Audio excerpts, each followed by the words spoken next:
Halo, para pencinta cerita pendek. Jika orang yang paling Anda percayai pergi berlibur mewah dengan kekasihnya menggunakan uang Anda, bisakah Anda memaafkan mereka?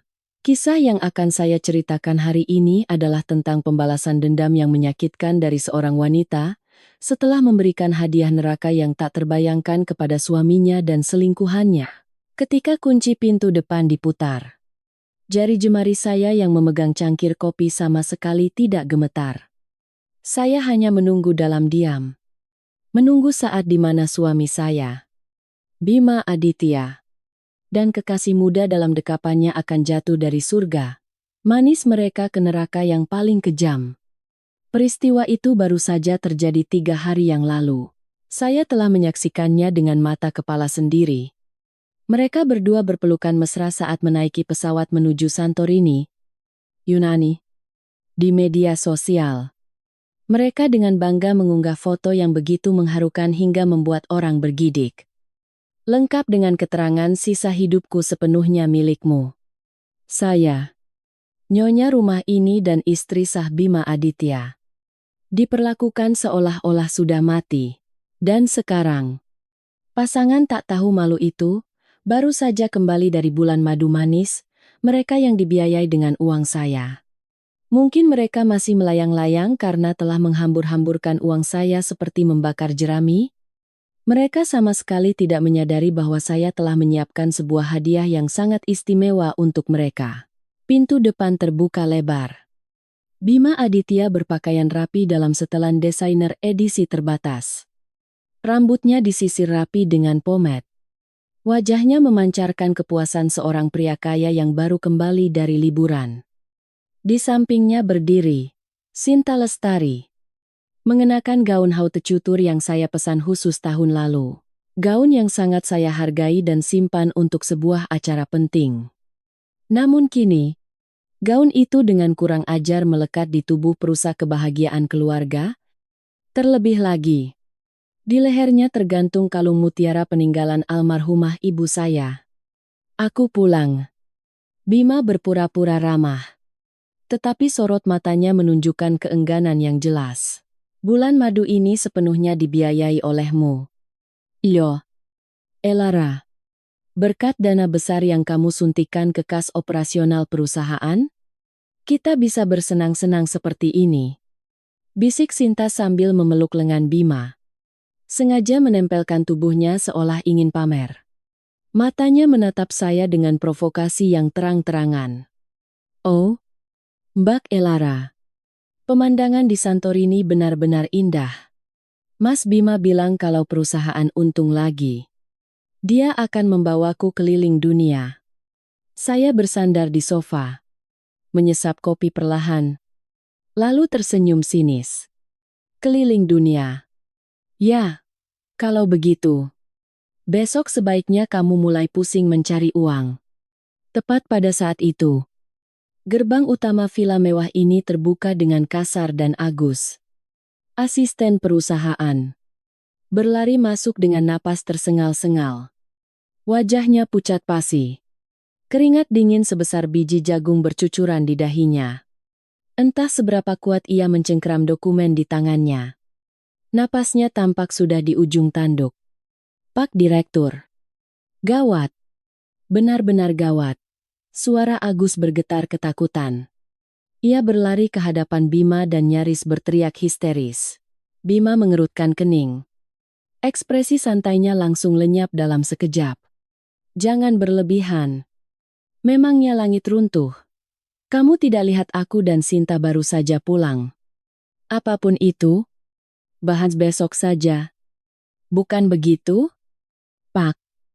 Perusahaan masalah sangat besar terjadi di perusahaan Agus, menghentakkan kakinya dan menyodorkan dokumen di tangannya tepat ke depan wajah Bima. Bu Elara. Bu Elara telah menarik kembali seluruh dana investasinya sebesar 3,5 triliun rupiah.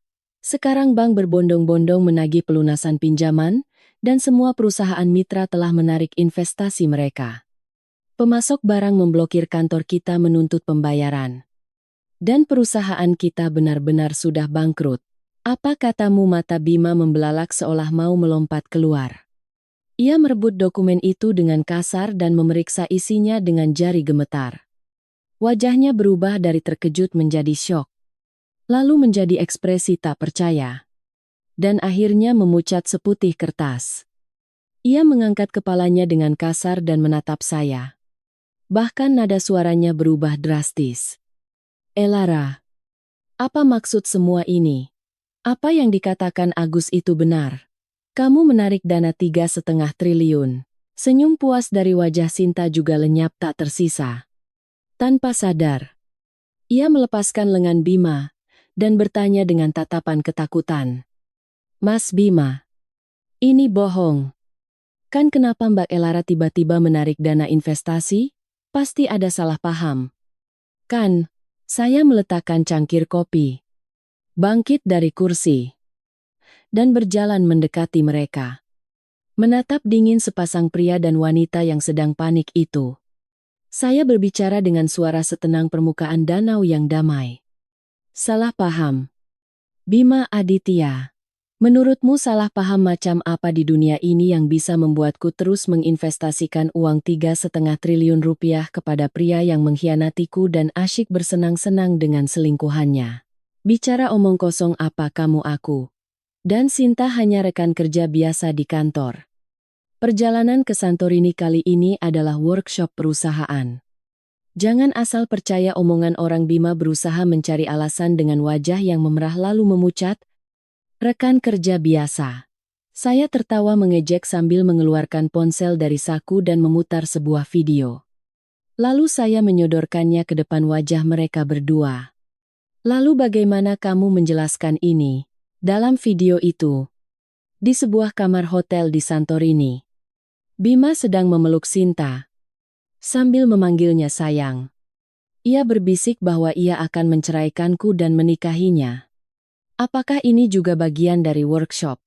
Adegan dalam video itu begitu menjijikan hingga membuat mata sakit melihatnya.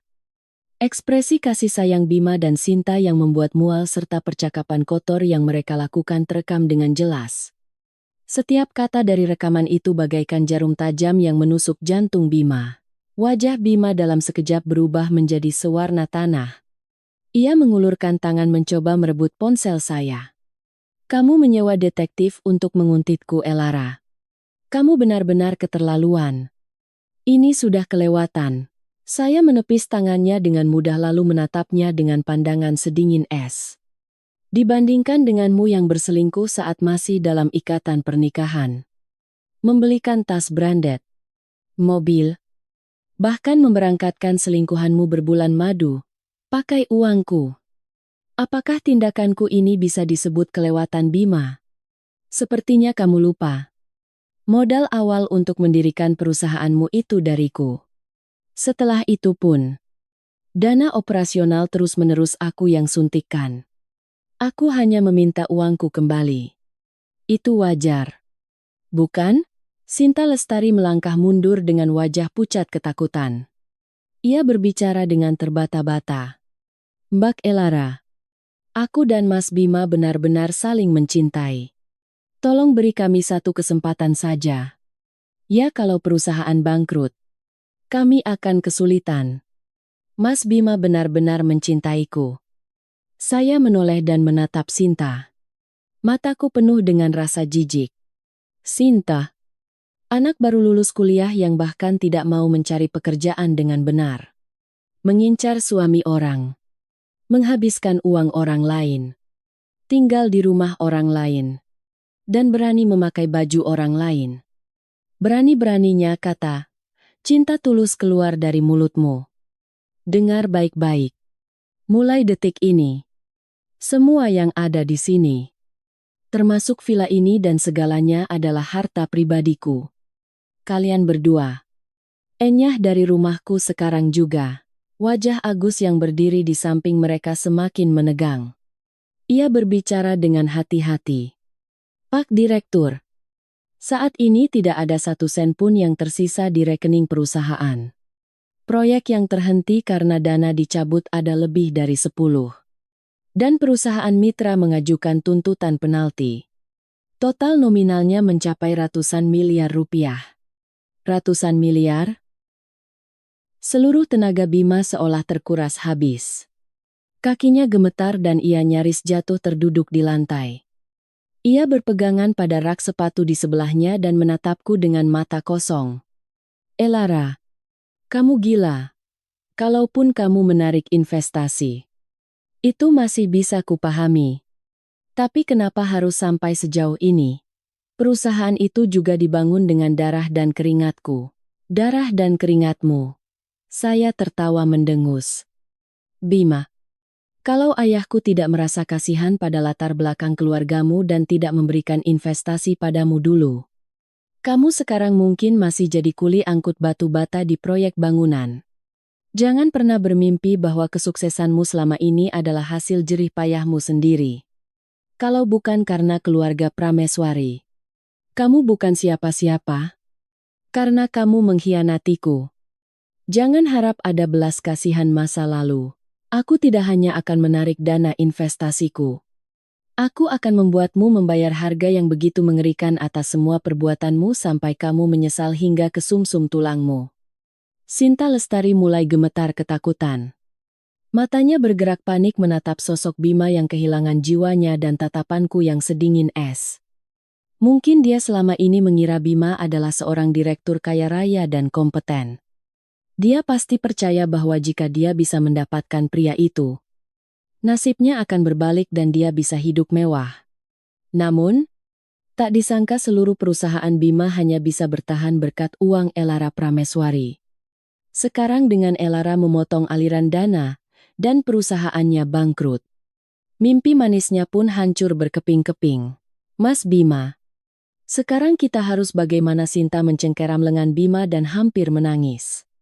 Kita sudah tidak punya uang dan terjerat banyak hutang. Bima dengan kasar menepis tangan Sinta. Jangan tanya aku. Mana aku tahu, kalau bukan karena kamu. Aku tidak akan berakhir seperti ini. Seandainya kamu tidak menggodaku dari awal, aku tidak akan pernah mengkhianati Elara. Mendengar teriakan itu, Sinta sejenak terpaku. Namun matanya segera memerah. Dan ia berteriak penuh rasa tidak terima. Jelas-jelas kamu yang mendekatiku duluan.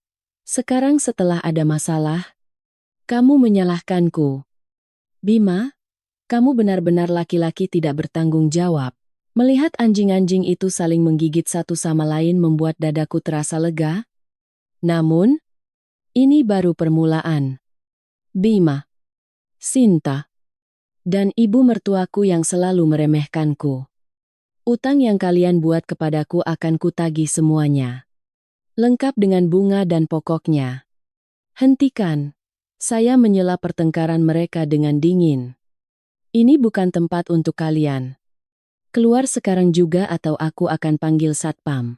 Bima mengangkat wajahnya dan menatapku tajam. Matanya penuh dengan kebencian dan amarah. Tapi dia tahu betul bahwa dia tidak punya kekuatan untuk melawan sekarang. Dia menggertakkan giginya. Menatap tajam ke arah Sinta. Lalu berbalik menuju pintu keluar. Sinta ragu-ragu sejenak, memandangi villa mewah ini dan Bima yang jatuh miskin secara bergantian. Namun, akhirnya ia mengikuti pria itu dengan ekspresi frustrasi. Saat keluar dari pintu, Sinta menoleh ke belakang dan menatapku dengan sorot mata penuh kedengkian. Saya tertawa mengejek dan berteriak ke arah punggung mereka. Oh, iya. Hampir lupa. Semua uang yang kalian pakai di Santorini. Lalu baju yang kamu pakai sekarang. Perhiasan yang kamu kenakan. Semuanya akan aku tagih melalui pengacara. Itu semua dibeli pakai uangku.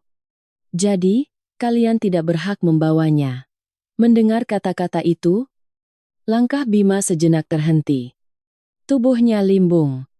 Wajah Sinta semakin pucat pasi, dan ia mengikuti Bima meninggalkan villa dengan langkah gontai. Sambil menatap punggung menyedihkan mereka, saya mengeluarkan ponsel dan menelepon. Halo. Ayah, urusan di sini sudah hampir selesai. Perusahaan Bima sudah bangkrut. Selanjutnya, giliran memberi pelajaran pada ibunya yang sombong itu. Dari seberang telepon, Terdengar suara ayah saya yang berwibawa. Elara, kerja bagus. Jangan khawatir. Ayah akan memberikan dukungan penuh. Orang-orang yang berani menyiksamu akan menerima balasan setimpal atas semua perbuatan mereka. Belum ada 10 menit sejak pintu ditutup. Terdengar suara tendangan keras dari luar. Begitu kerasnya seolah pintu itu akan hancur. Tak perlu dipikirkan lagi. Bima yang menyedihkan itu pasti kembali. Sepertinya dia tidak terima menyerah begitu saja di tengah syok akibat kebangkrutan. Elara Prameswari. Buka pintunya. Wanita kejam. Teriakan Bima terdengar seperti orang gila yang histeris. Pintu bergetar hebat setiap kali dia menendangnya. Katakan yang sebenarnya. Kenapa kamu menarik dananya? Kamu dari awal memang berencana menghancurkanku. Kan? Suara Sinta menyusul. Berpura-pura terdengar sangat rapuh. Mbak Elara, tolong buka pintunya. Mari kita bicara baik-baik. Mas Bima bekerja sangat keras untuk sampai di titik ini. Perusahaan itu adalah nyawanya. Bagaimana Mbak bisa sekejam ini? Saya tersenyum sinis. Perlahan berjalan ke pintu depan. Tanpa membukanya, saya mengintip dari lubang intip pintu. Rambut Bima berantakan. Setelannya terkena debu tanah. Kesombongannya beberapa saat yang lalu telah sirna. Matanya kini hanya dipenuhi amarah. Sinta Lestari menangis tersedu-sedu. Meremas ujung bajunya dengan ekspresi seolah langit baru saja runtuh. Jika orang yang tidak tahu ceritanya melihat, mereka pasti berpikir saya telah menyiksa mereka dengan sangat kejam. Bima, teriakku ke arah pintu. Suaraku tidak keras, tapi cukup dingin untuk membekukan tulang. Pintu ini milikku. Aku tidak akan membukanya. Kalau kamu menendang satu kali lagi, aku akan langsung lapor polisi. Atas tuduhan masuk tanpa izin dan perusakan. Suara tendangan di luar pintu langsung berhenti. Diikuti oleh makian Bima yang penuh amarah. Elara, jangan sok suci. Jangan pikir kamu bisa mengendalikanku hanya karena kamu menarik dananya. Jangan bercanda tanpa keluarga Prameswari pun aku bisa bangkit lagi. Pengecut? Saya tertawa dingin. Pria menyedihkan yang mendirikan perusahaan pakai uang istri, lalu diam-diam memelihara selingkuhan di belakang istrinya. Bima, bagaimana kalau kamu pikirkan dulu cara membayar penalti ratusan miliar itu, sebelum celana dalam yang kamu pakai pun disita? Kurang ajar kau. Bima kehabisan kata-kata karena marah dan mencoba menendang pintu lagi. Tapi ditahan oleh Sinta.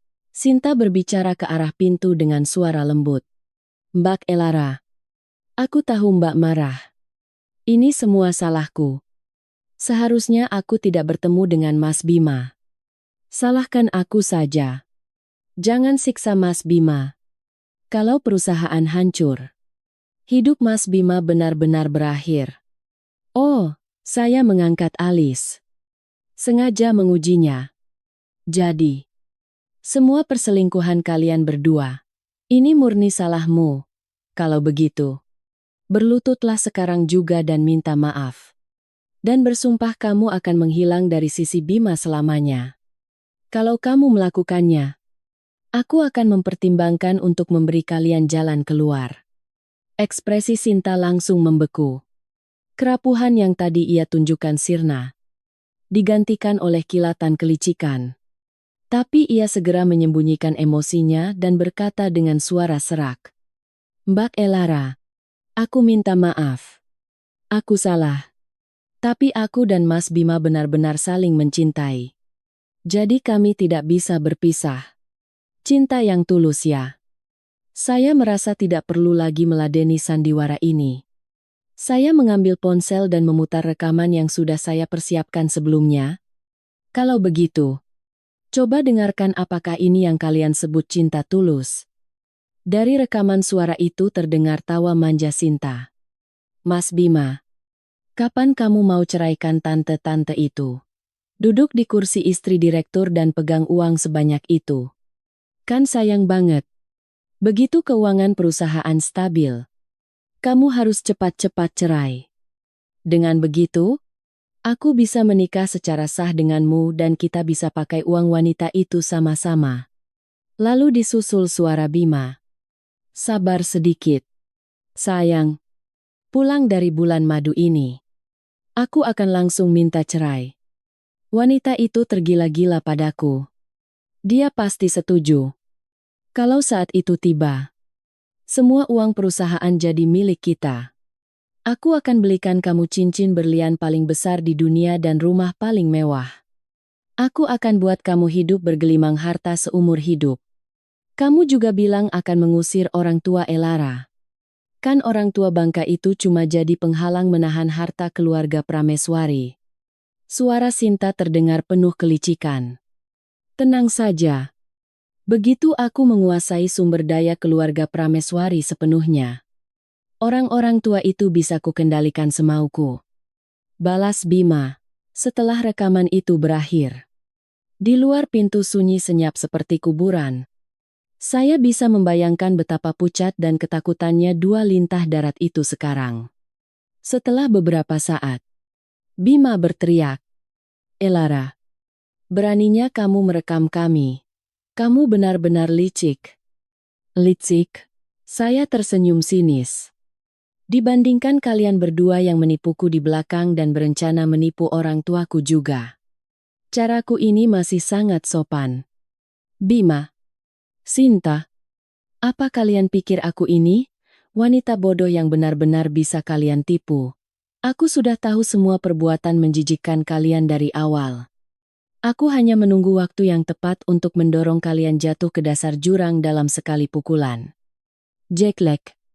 Saya membuka pintu lebar-lebar dan menatap tajam ke arah dua orang yang wajahnya sudah sepucat mayat itu.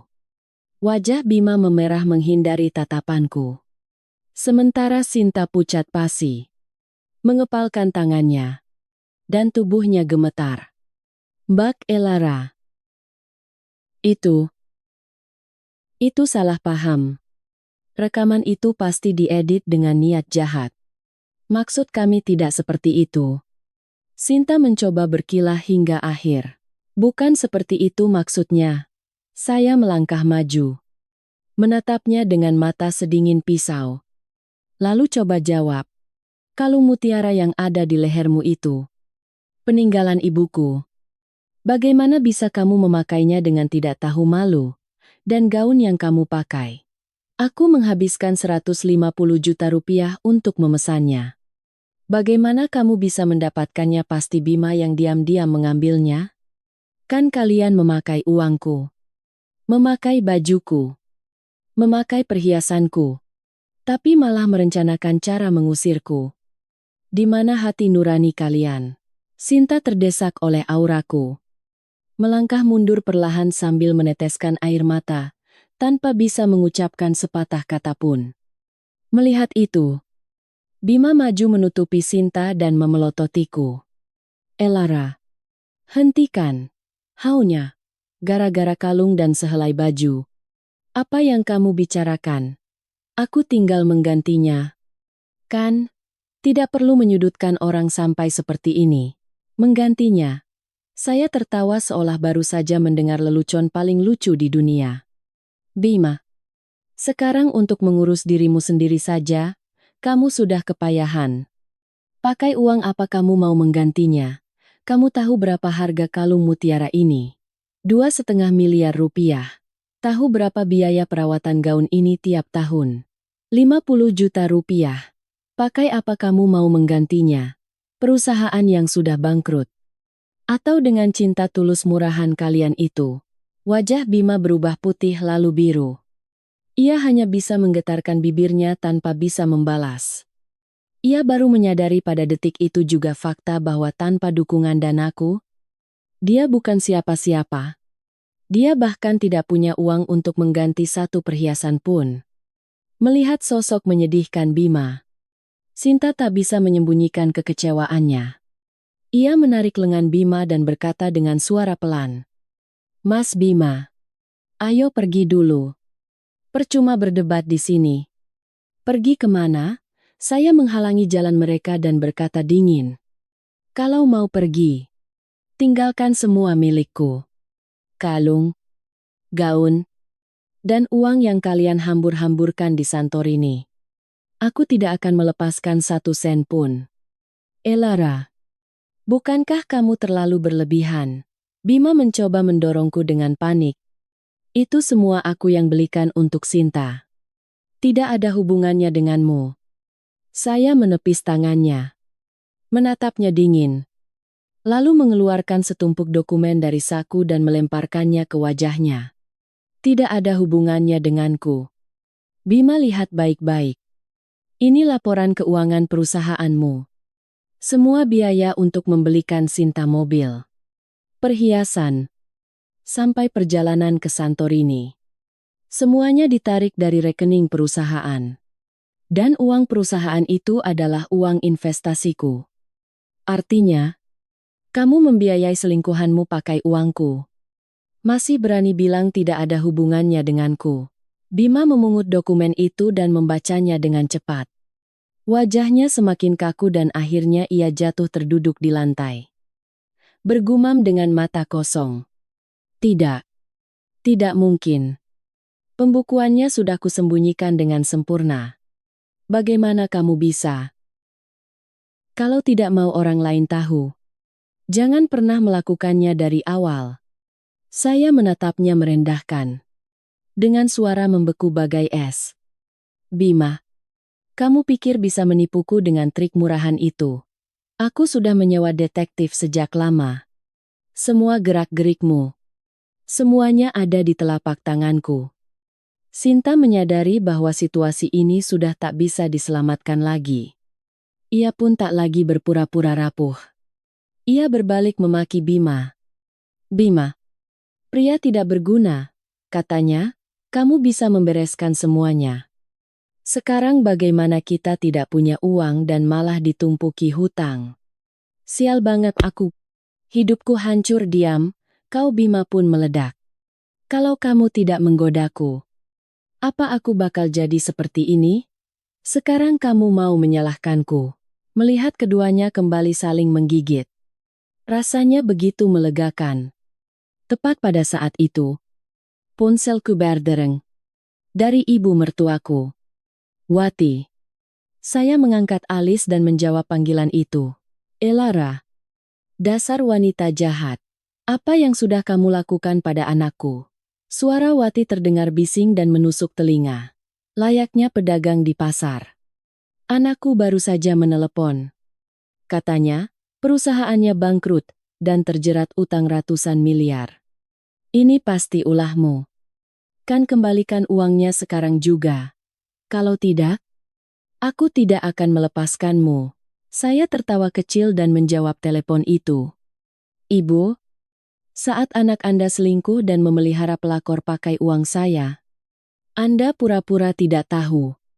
Sekarang saat perusahaannya bangkrut, Anda baru ingat pada saya. Ya, uang saya sudah tidak ada. Kalau Anda memang sangat menginginkannya, silakan bawa anak kesayangan Anda itu kemari dan ambil sendiri. Jika bisa. Saya langsung mematikan telepon.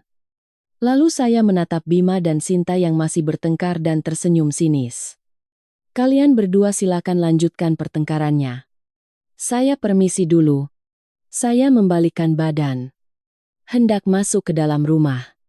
Elara, jangan pergi. Bima tiba-tiba bangkit dari lantai dan menghalangi langkahku. Kembalikan uangku, perusahaan itu milikku, perusahaanmu. Tatapanku berubah tajam. Aku berteriak ke arah pintu. Satpam, Satpam. 2 petugas Satpam bertubuh kekar segera datang dan bertanya dengan hormat. Nyonya, ada yang bisa kami bantu? Seret 2 orang ini keluar sekarang juga. Dan pastikan mereka tidak pernah berkeliaran di dekat villa ini lagi. Kalau mereka muncul lagi, patahkan saja kaki mereka. Aku yang tanggung jawab. Baik, Nyonya. Para satpam langsung mencengkeram lengan Bima dan Sinta. Elara, urusan kita belum selesai. Aku akan menuntutmu sampai akhir. Bima meronta-ronta gila-gilaan sambil berteriak. Sinta menjerit ketakutan. Tidak, jangan sentuh aku. Aku tidak bersalah. Namun, mereka sama sekali bukan tandingan para satpam. Keduanya dengan cepat diseret keluar dari pekarangan villa dan dilemparkan ke atas rumput. Saya berdiri di pintu masuk, menatap dingin ke arah mereka. Bima, Sinta, ini baru permulaan. Utang yang kalian buat padaku akan kutagih satu persatu. Kalian akan membayar harga yang sangat mengerikan sampai kalian menyesal hingga ke sumsum tulang kalian. Saya menutup pintu dengan keras, memblokir suara tangisan dan kutukan mereka. Begitu pintu ditutup, ponsel saya berdering lagi. Kali ini dari sekretaris ayah saya, Nona Elara. Ibu Wati sudah berangkat dari kampung. Perkiraan akan tiba di Surabaya besok siang. Apakah perlu disiapkan pengamanan persiapan? Saya tertawa dingin. Tidak. Tidak perlu. Mari kita lihat keributan macam apa lagi yang akan dia buat. Sampaikan padanya. Aku menunggunya di villa. Kalau mau datang, silakan saja. Keesokan harinya, bel villa berbunyi tanpa henti. Layaknya ketukan malaikat pencabut nyawa. Suaranya sampai memekakan telinga. Tak perlu ditanya lagi. Si tua Bangkawati pasti sudah tiba. Saya bersandar santai di sofa tanpa beranjak dan hanya memerintahkan lewat interkom dengan dingin untuk membuka gerbangnya. Begitu pintu terbuka, Wati menerjang masuk bagaikan angin puting beliung hitam.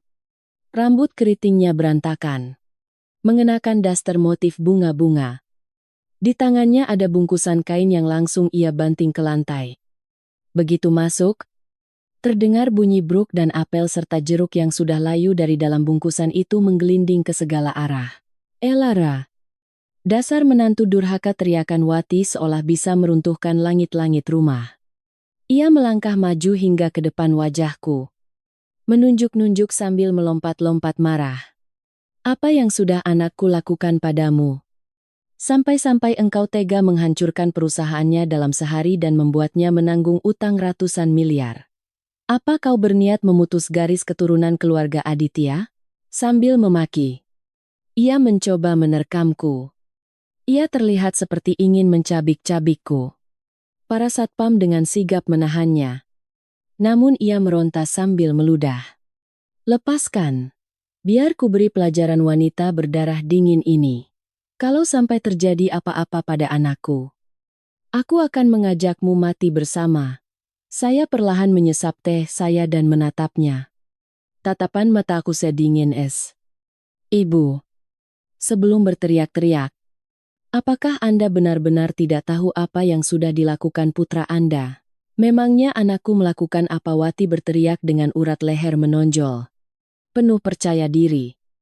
Anakku itu jujur dan setia pada keluarga. Kalau bukan karena wanita pembawa sial, sepertimu, ini semua tidak akan terjadi pasti. Kamu yang punya pria simpanan di luar lalu mau kabur bawa harta. Makanya kamu sengaja menghancurkan perusahaan anakku. Punya pria simpanan. Saya tertawa keheranan. Mengambil setumpuk foto dari laci meja dan melemparkannya ke hadapannya. Coba lihat sendiri. Putra Anda dan Sinta berpelukan dan berciuman mesra di Santorini. Benar-benar bikin heboh. Ya. Inikah yang namanya setia pada keluarga? Anak Anda selingkuh di belakangku. Membelikan tas branded untuk pelakornya pakai uangku. Sampai mengirim mereka berbulan madu? Ini yang namanya jujur. Foto-foto yang berserakan di lantai memperlihatkan kemesraan Bima dan Sinta di mana-mana. Foto berpelukan di pantai. Foto tidur berpelukan di kasur hotel. Semua foto itu begitu tajam hingga menusuk mata. Wati berubah pucat saat melihat foto-foto itu. Tapi dengan cepat ia memasang wajah tak berdosa. Ini pasti salah paham. Kamu pasti mengeditnya. Kan anakku bukan orang seperti itu. Salah paham. Saya tertawa dan memutar file audio lain dari ponselku. Suara percakapan Wati dan Sinta mengalun dari rekaman itu. Ibu, jangan khawatir. Aku dan Mas Bima benar-benar saling mencintai. Begitu dia menceraikan wanita itu, aku akan melayani ibu dengan sangat baik. Suara Sinta terdengar begitu manis seperti madu. Sinta, nak, ibu percaya padamu. Wanita mandul seperti ayam tak bisa bertelur itu sejak awal memang tidak pantas jadi pendamping anakku. Cuma punya sedikit uang. Tapi tidak ada hal lain yang bisa dibanggakan darinya. Kalau kamu menikah dengannya, minta Bima untuk mengubah semua nama aset keluarga Prameswari menjadi namaku. Ya, kalau sudah begitu, kita ibu dan anak menantu bisa makan enak dan hidup bahagia. Suara Wati penuh sanjungan dan penghinaan. Terima kasih. Ibu, ibu benar-benar baik hati. Oh, iya. Bu, kalung mutiara yang dipakai Elara itu benar-benar indah. Aku sangat menyukainya. Bisakah ibu memintakannya untukku? Tentu saja. Nak, serahkan pada ibu. Kalung itu tidak ada gunanya dipakai wanita itu. Hanya wanita secantik kamu yang pantas memakainya. Setelah rekaman berakhir, wajah Wati memucat seperti mayat. Ia tak sanggup lagi menatap langsung mataku. Dia pasti tidak pernah membayangkan percakapannya dengan Sinta direkam. Apakah ini masih disebut salah paham? Saya bangkit dari kursi dan melangkah maju selangkah demi selangkah mendekatinya. Suaraku sedingin es. Ibu, coba letakkan tangan Anda di dada dan jawab. Selama 3 tahun saya menikah dengan keluarga Aditya. Bagaimana saya melayani Anda? Saat Anda sakit dan dirawat di rumah sakit. Siapa yang menjaga Anda siang dan malam? Saat Anda bilang ingin gelang giok. Siapa yang merogoh kocek 80 juta rupiah untuk membelikannya? Saat putra Anda mau merintis usaha. Siapa yang menguras semua uang tabungan dari rumah dan memohon pada ayah saya untuk memberikan investasi? Lalu apa yang Anda lakukan padaku? Saya mulai emosi dan meninggikan suara. Anda bilang seorang wanita yang sudah menikah harus fokus mengurus rumah tangga dan melayani suami. Lalu memaksa saya menyerahkan buku tabungan gaji saya. Saat saya hamil, alih-alih merawat saya, Anda menyuruh saya mencuci baju dan memasak setiap hari. Di musim hujan yang dingin, Anda menyuruh saya mencuci piring dengan air es. Dan saat saya terpeleset hingga keguguran, Anda tidak memberikan sepatah kata hiburan pun. Malah memaki saya sebagai wanita tak berguna yang tak bisa menjaga satu anak pun. Dan apa Anda pikir saya tidak tahu bahwa Anda diam-diam mengambil tas branded dan perhiasan saya untuk diberikan pada Sinta? Anda menuang parfum edisi terbatas saya ke botol murahan untuk Anda pakai sendiri. Merombak baju pesanan khusus saya dan memberikannya pada kerabat di Kampung Wati. Anda benar-benar manusia serakah, pelit, dan tak tahu diuntung. Anak Anda jadi seperti ini. Itu semua berkat ajaran Anda. Setiap kataku menusuk jantung Wati bagaikan pedang tajam. Tubuhnya gemetar hebat. Bibirnya tergigit rapat. Tapi tak ada sepatah kata pun yang bisa keluar dari mulutnya. Kesombongannya beberapa saat lalu telah menguap. Hanya menyisakan kepanikan dan rasa malu di wajahnya. Kamu. Omong kosong. Wati akhirnya berhasil memeras suara seperti nyamuk setelah beberapa saat. Saya tersenyum sinis, sambil membuka folder foto di ponsel. Di dalamnya penuh dengan bukti. Rekaman CCTV saat Wati memberikan perhiasan kepada Sinta, foto saat ia memakai parfumku dan bajuku, dan rekam medis dari rumah sakit saat saya keguguran. Di rekam medis itu tertulis jelas, keguguran akibat kelelahan fisik yang ekstrem. Lihat sendiri. Ini semua buktinya. Saya menyodorkan ponsel itu ke depan wajahnya. Apa Anda pikir semua perbuatan menjijikan yang Anda lakukan bisa disembunyikan seumur hidup Wati? Saat anak Anda selingkuh, alih-alih menghentikannya, Anda malah berkomplot dan menipuku. Sekarang saat anak Anda hancur, Anda datang mencariku dan memakiku.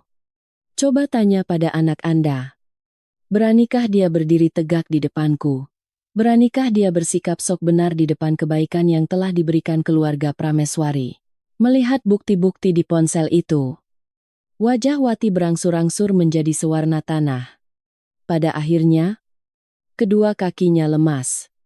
Ia jatuh terduduk di lantai dan mulai menangis meraung-raung. Aduh, nasibku.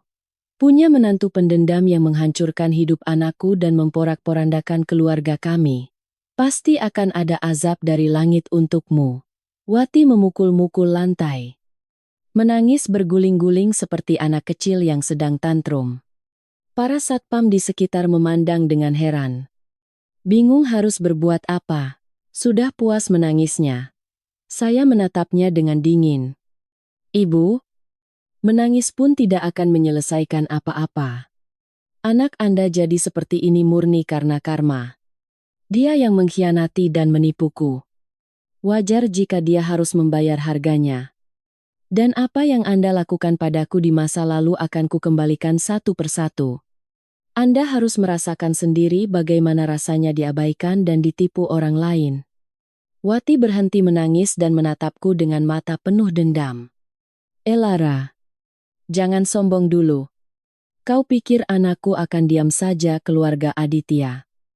Kami tidak akan melepaskanmu begitu saja. Aku akan pergi ke perusahaan ayahmu. Ke kantormu. Akan kubalikan semuanya dan kubuat dunia tahu betapa jahatnya kau. Silakan saja. Saya menjibir. Prameswari Group adalah perusahaan besar yang terkenal di Surabaya. Kalau Anda pergi ke sana dan membuat keributan, orang-orang justru akan tahu sifat asli keluarga Aditya. Anaknya selingkuh. Lalu ibunya ikut-ikutan membuat kerusuhan. Benar-benar luar biasa. Bukan. Saat itu tiba. Yang menanggung malu bukanlah saya, melainkan kalian. Keluarga Aditya. Lalu saya menambahkan, villa ini adalah properti pribadi saya. Kalau Anda membuat keributan di rumah saya, itu sudah masuk gangguan ketertiban umum. Satpam seret wanita ini keluar sekarang juga. Baik, Nyonya. Para satpam langsung menarik Wati yang masih duduk di lantai. Lara, dasar wanita berdarah dingin. Mari kita mati bersama, aku tidak akan pergi. Wati memberontak gila-gilaan. Tapi tentu saja dia bukan tandingan para satpam. Dalam sekejap, ia diseret keluar halaman villa dan dilemparkan ke atas rumput. Meskipun merangkak di tanah, ia terus melontarkan makian. Namun suaranya perlahan makin menjauh. Dari balik jendela, saya melihat Wati membersihkan debu dari tubuhnya. Berdiri. Lalu pergi sambil bergumam mengumpat. Senyum dingin tersungging di bibir saya. Dada saya terasa lega. Di masa lalu, demi menjaga martabat Bima, saya bertahan menghadapi penindasan Wati. Tapi balasannya hanyalah pengkhianatan dan kebohongan. Tidak ada lagi alasan untuk menahan diri. Tepat saat itu, ponsel saya berdering. Dari Bima Aditya. Saya mengangkat alis dan menjawab panggilan itu. Lara, apa yang sudah kamu lakukan pada ibuku? Suara Bima bercampur antara amarah dan kecemasan. Ibu baru saja menelepon. Katanya kamu mengusirnya dan memaki-makinya. Lara, kamu benar-benar keterlaluan. Saya tertawa sinis. Bima, saat ibumu datang ke rumahku membuat keributan dan memakiku sebagai wanita jahat, kamu diam saja. Sekarang kamu baru menyalahkanku. Siapa yang mengkhianati pernikahan kita? Siapa yang memakai uangku untuk membiayai pelakor? Siapa yang membiarkan ibunya menyiksaku? Kamu sudah lupa. Aku. Bima kehabisan kata-kata. Terdiam sejenak sebelum akhirnya membuka mulut. Tetap saja dia ibuku. Kamu tidak berhak memperlakukannya seperti itu. Lara, kembalikan uangnya sekarang juga, dan minta maaf pada ibuku. Kalau tidak, Apa saya menyela kata-katanya dengan dingin? Kamu sekarang saja kesulitan mengurus dirimu sendiri. Masih berani mengancamku, Bima. Dengar baik-baik. Jangan harap aku akan mengembalikan uang itu dan minta maaf. Bahkan kalau matahari terbit dari barat pun tidak akan terjadi. Kalau kamu punya nyali, datanglah ke sini dan ambil sendiri. Jangan berlindung di balik punggung ibumu seperti pengecut. Saya melemparkan ponsel ke atas sofa. Belum sampai 3 menit. Gerbang utama villa digedor dengan kasar seolah mau roboh. Jauh lebih keras dari sebelumnya. Sepertinya pintunya benar-benar akan dibongkar untuk dijadikan kayu bakar. Sudah bisa ditebak. Bima yang darahnya mendidih setelah teleponku ditutup pasti langsung meluncur kemari. Elara Prameswari. Buka pintunya. Buka, teriakan. Bima nyaris memecahkan gendang telinga. Diselingi oleh suara Sinta. Mbak Elara. Jangan menghindar terus.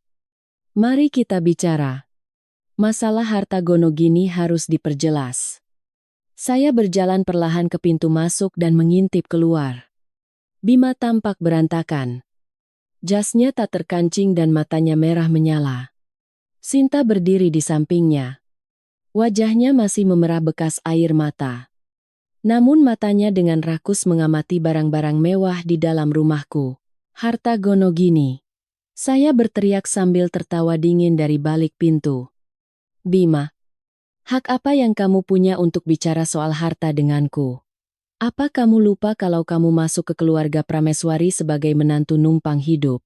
Kamu lupa semua barang di rumah ini milik siapa? Keriuhan di luar sejenak terhenti. Lalu terdengar suara Bima yang penuh amarah. Elara, jangan bawa-bawa soal numpang hidup. Aku juga punya harga diri. Selama 3 tahun ini, aku sudah bekerja keras dan berkeringat demi perusahaan. Meskipun perusahaannya sekarang hancur, setidaknya ada hasil jerih payahku. Villa ini, mobil sport di garasi, dan setidaknya 30% saham perusahaan adalah hakku. Buka pintunya sekarang juga dan berikan hakku atau aku akan panggil polisi. Polisi, saya mendengus. Lalu membuka pintu lebar-lebar. Saya melipat tangan di dada dan menatap mereka. Boleh saja. Panggil polisi sekarang juga. Mari kita tanyakan pada mereka. Apakah seorang suami yang berselingkuh berhak menuntut harta bawaan istri? Mendengar kata-kataku, wajah Bima memerah seperti kepiting rebus. Seolah mulutnya baru saja dibungkam. Ia maju selangkah dan menunjuk ke dalam rumah. Harta bawaan apa? Kita sudah menikah 3 tahun. Ini semua harta bersama. Separuh dari villa ini adalah milikku. Mobil sport di garasi juga milikku. Dan saham perusahaan. Aku minimal harus dapat 30%. Sinta ikut-ikutan menimpali. Berlagak memelas. Mbak Elara. Mas Bima benar. Tidak perlu sampai sejauh ini. Kan Mas Bima sudah sangat menderita demi perusahaan. Wajar kalau dia mendapat sedikit bagian harta. Tolong kasihani kami sedikit dan beri kami jalan keluar. Kasihani kalian? Saya tertawa terbahak-bahak. Lalu masuk ke ruang tamu. Mengambil selembar dokumen dari laci meja dan menghempaskannya ke atas meja dengan bunyi brak. Bima, lihat sendiri apa ini. Bima melihat dokumen itu dan wajahnya seketika memucat. Itu adalah perjanjian pranikah kami. Tanda tangan di atasnya adalah tulisan tangannya sendiri. Ia terhuyung maju. Mencoba merobek dokumen itu. Tapi aku menahannya. Tidak usah buru-buru. Biar aku bacakan untukmu. Dan pelakor di sebelahmu itu. Dengarkan baik-baik. Apakah pria ini berhak menuntut sebagian dari hartaku? Saya memegang perjanjian itu dan membacanya dengan lantang kata demi kata. Pasal 1. Seluruh aset properti, kendaraan, deposito, dan saham Prameswari Group milik pihak pertama, Elara, adalah harta bawaan penuh dan tidak ada hubungannya dengan pihak kedua. Bima, serta dikecualikan dari objek harta gonogini. Pasal 2 modal awal perusahaan pihak kedua adalah pinjaman tanpa bunga dari pihak pertama. Apabila pihak kedua terbukti melakukan tindakan perselingkuhan atau pengkhianatan selama masa pernikahan, pihak kedua harus segera mengembalikan seluruh pinjaman secara tunai. Keluar dari rumah dengan tangan kosong tanpa uang ganti rugi. Dan tidak berhak menuntut harta apapun. Hentikan Bima memotong ucapanku dengan kasar. Wajahnya sepucat kertas. Kedua tangannya gemetar seperti daun tertiup angin. Perjanjian itu tidak sah.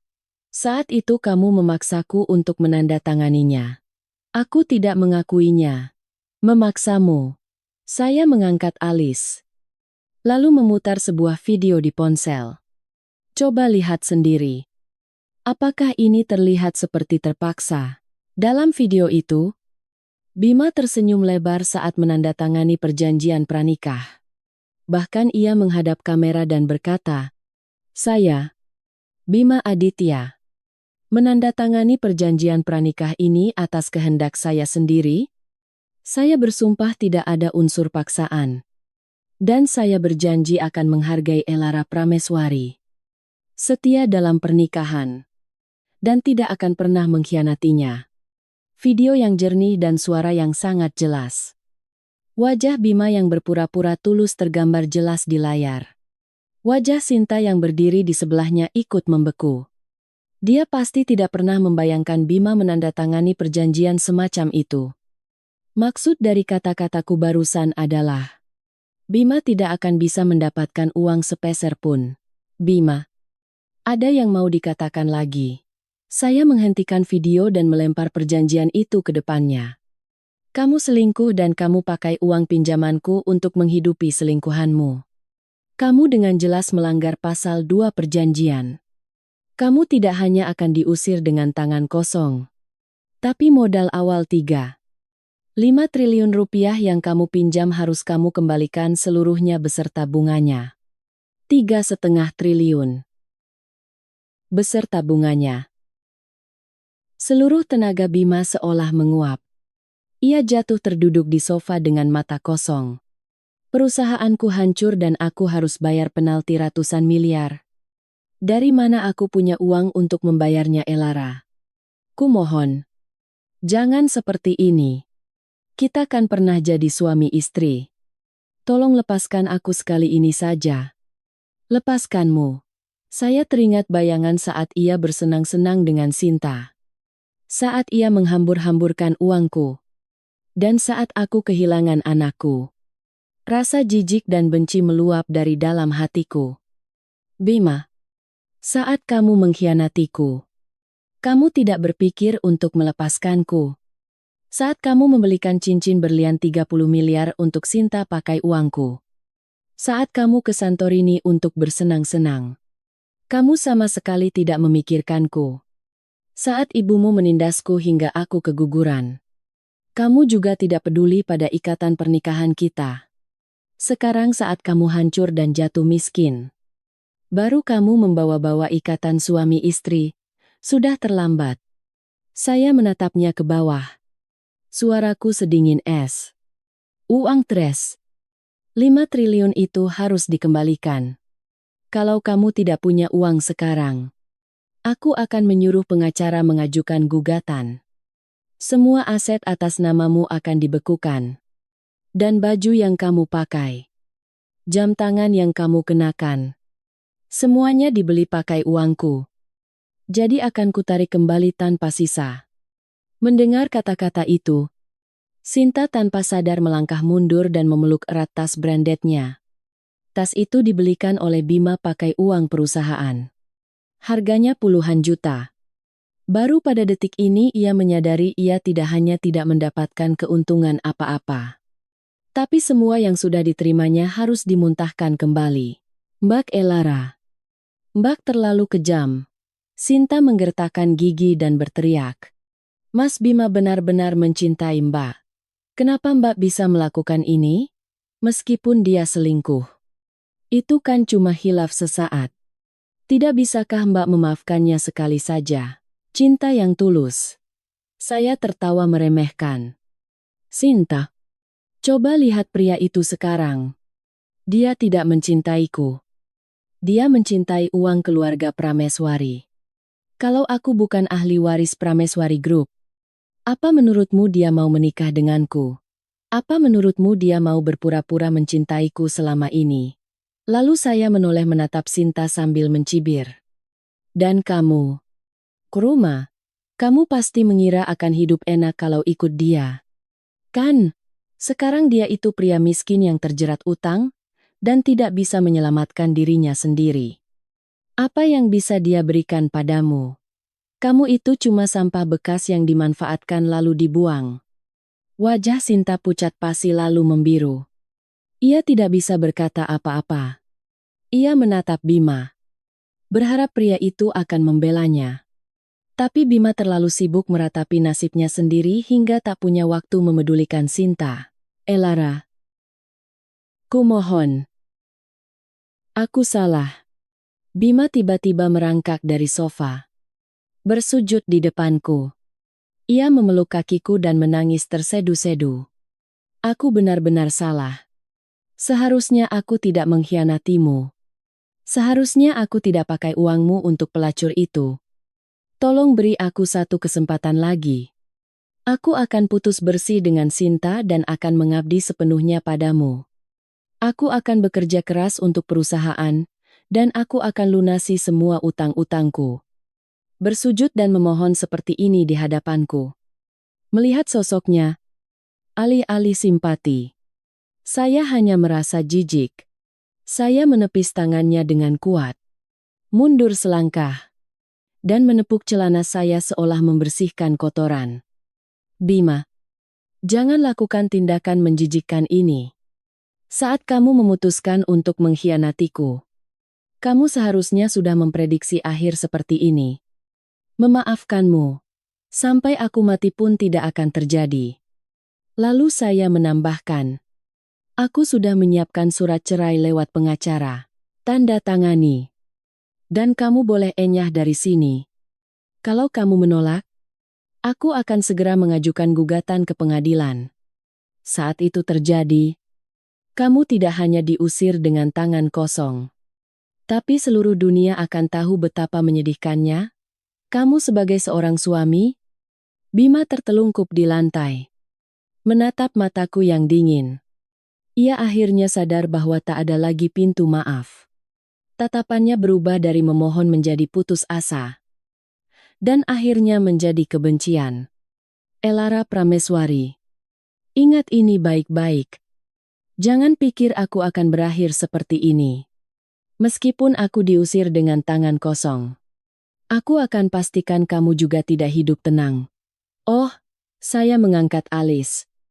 Coba saja kita lihat apa yang bisa kamu lakukan dengan kondisi menyedihkanmu itu. Tepat saat itu, Sinta tiba-tiba bersuara. Nada bicaranya terdengar penuh tekad. Mas Bima, berdiri. Percuma kita di sini.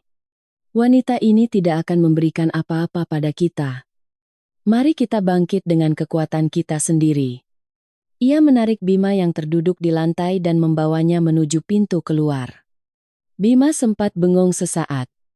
Tapi akhirnya terhuyung mengikuti Sinta keluar dari villa. Saat keluar dari pintu, Bima menoleh dan menatapku dengan mata penuh amarah dan dendam. Saya mengambil surat cerai di atas meja dan tersenyum dingin. Bima, kalau kamu pikir ini akhirnya, kamu salah besar. Ini baru permulaan. Mulai sekarang, sisa-sisa harga dirimu yang terakhir pun akan aku injak-injak sampai hancur lebur. Saya mengambil ponsel dan menelepon pengacara. Pak Gunawan, tolong kirimkan surat cerai kepada Bima Aditya dan minta tanda tangannya. Kalau dia menolak, proses gugatan sesuai rencana. Dan utang 5 triliun yang dia buat kepadaku. Serta semua barang yang dia belikan untuk Sinta pakai dana perusahaan. Ajukan juga gugatan penyitaan semuanya. Baik, Bu Elara. Akan segera saya proses. Terdengar suara sopan pengacara Gunawan dari seberang telepon. Belum sampai 10 menit setelah telepon dengan pengacara selesai. Pesan dari detektif swasta saya masuk. Disertai 1 lembar foto. Di dalam foto itu, Bima sedang jongkok merokok di depan sebuah penginapan murah di pinggiran Sidoarjo dengan rambut berantakan. Jasnya terkena noda minyak, dan sama sekali tak tersisa aura percaya dirinya yang dulu. Di depannya berdiri Sinta dengan tangan bersedekap. Ekspresi wajahnya dipenuhi rasa kesal dan jijik. Makin menarik saja. Gumamku sambil bersandar di sofa dan menggeser layar ponsel dengan jari. Tak mungkin wanita gila harta seperti Sinta mau ikut menderita bersama pria bangkrut tanpa uang sepeser pun. Dia pasti datang untuk menuntut jaminan. Benar saja. Detektif langsung mengirimkan rekaman audio dari lokasi. Suara Sinta terdengar melengking dan kasar. "Bima, serahkan apa yang kamu janjikan," katanya. "Kamu mau belikan aku apartemen mewah di pusat Surabaya dan cincin berlian 2 karat. Terus sekarang apa ini? Kamu bangkrut.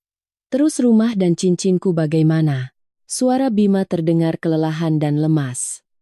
"Sinta, tolong tunggu sebentar. Aku sekarang benar-benar tidak punya uang. Begitu aku dapat modal sedikit, aku pasti akan belikan. Aku akan ganti 2 kali lipat." "Ganti tunggu. Apa yang harus kupercaya untuk menunggumu?" Sinta mencibir. "Waktu merayuku. Kamu bilang kamu direktur besar. Kamu bilang kalau aku percaya padamu, kamu akan bikin aku hidup mewah seumur hidup. Tapi hasilnya apa? Ikut kamu bukan cuma tidak dapat apa-apa, tapi malah dihina sama si Elara itu. Sekarang kamu sudah bangkrut. Kenapa aku harus ikut kamu dan kelaparan? Kan aku sudah bilang, aku akan cari kerja dulu untuk bertahan hidup." Suara Bima juga mulai bercampur amarah. "Kita sekarang sedang dalam masa sulit. Kita harus saling mengandalkan. Ini bukan waktunya cuma menuntut uang. Saling mengandalkan." Sinta tertawa seolah mendengar lelucon terkonyol di dunia.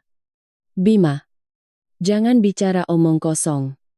Aku mau pacaran denganmu itu karena uangmu. Sekarang kalau kamu sudah tidak punya uang, kamu itu cuma laki-laki tidak berguna. Kenapa aku harus membantumu? Dengar baik-baik. Hari ini kita selesaikan. Kasih aku uang ganti rugi 1,5 miliar rupiah atau berikan semua barang berharga yang ada di badanmu. Kalau tidak, aku akan pergi ke depan perusahaanmu dan membongkar pada semua orang. Kalau kamu ini penipu busuk." Saya mendengar percakapan itu dan nyaris tertawa. Sinta sama sekali tak menyembunyikan keserakahannya. Dulu dia begitu manis membisikkan kata cinta. Tapi sekarang saat uangnya habis, dia berbalik memunggungi Bima, tanpa ragu sedikit pun. 1,5 miliar. Sekarang 20.000 pun aku tidak punya. Bima berteriak. "Sinta, kamu keterlaluan banget. Ya tas, mobil, perhiasan yang aku belikan buatmu. Kalau di total harganya sudah puluhan miliar. Masih belum puas.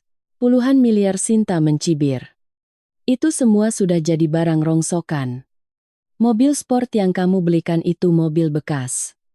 Tas branded itu ternyata barang palsu. Kan? Dan perhiasan yang kamu kasih juga hampir semuanya imitasi? Bima, kamu itu cuma penipu, gak punya uang.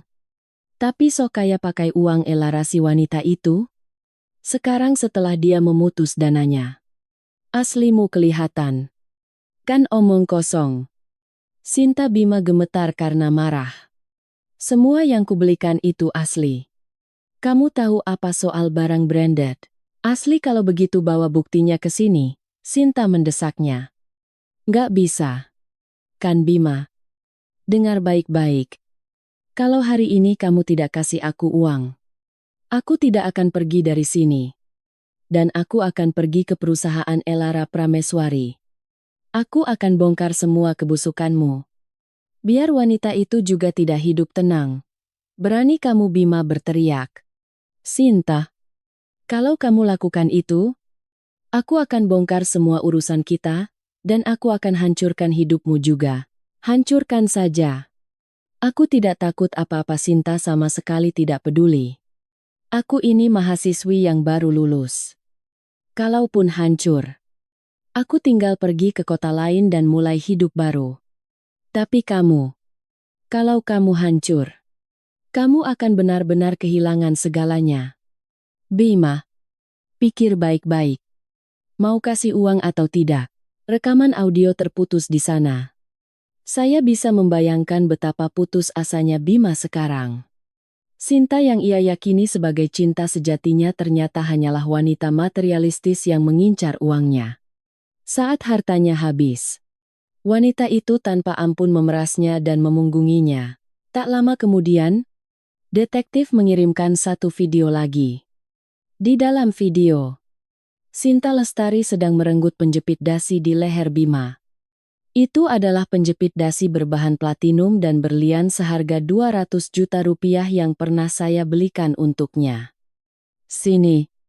Ini lumayan buat dijual. Sinta menarik penjepit dasi itu dengan kasar. Sementara Bima berusaha menahannya sekuat tenaga. Hentikan, ini satu-satunya barang berhargaku yang tersisa, Bima memohon dengan mata memerah. Memangnya barang ini bisa kasih kamu makan?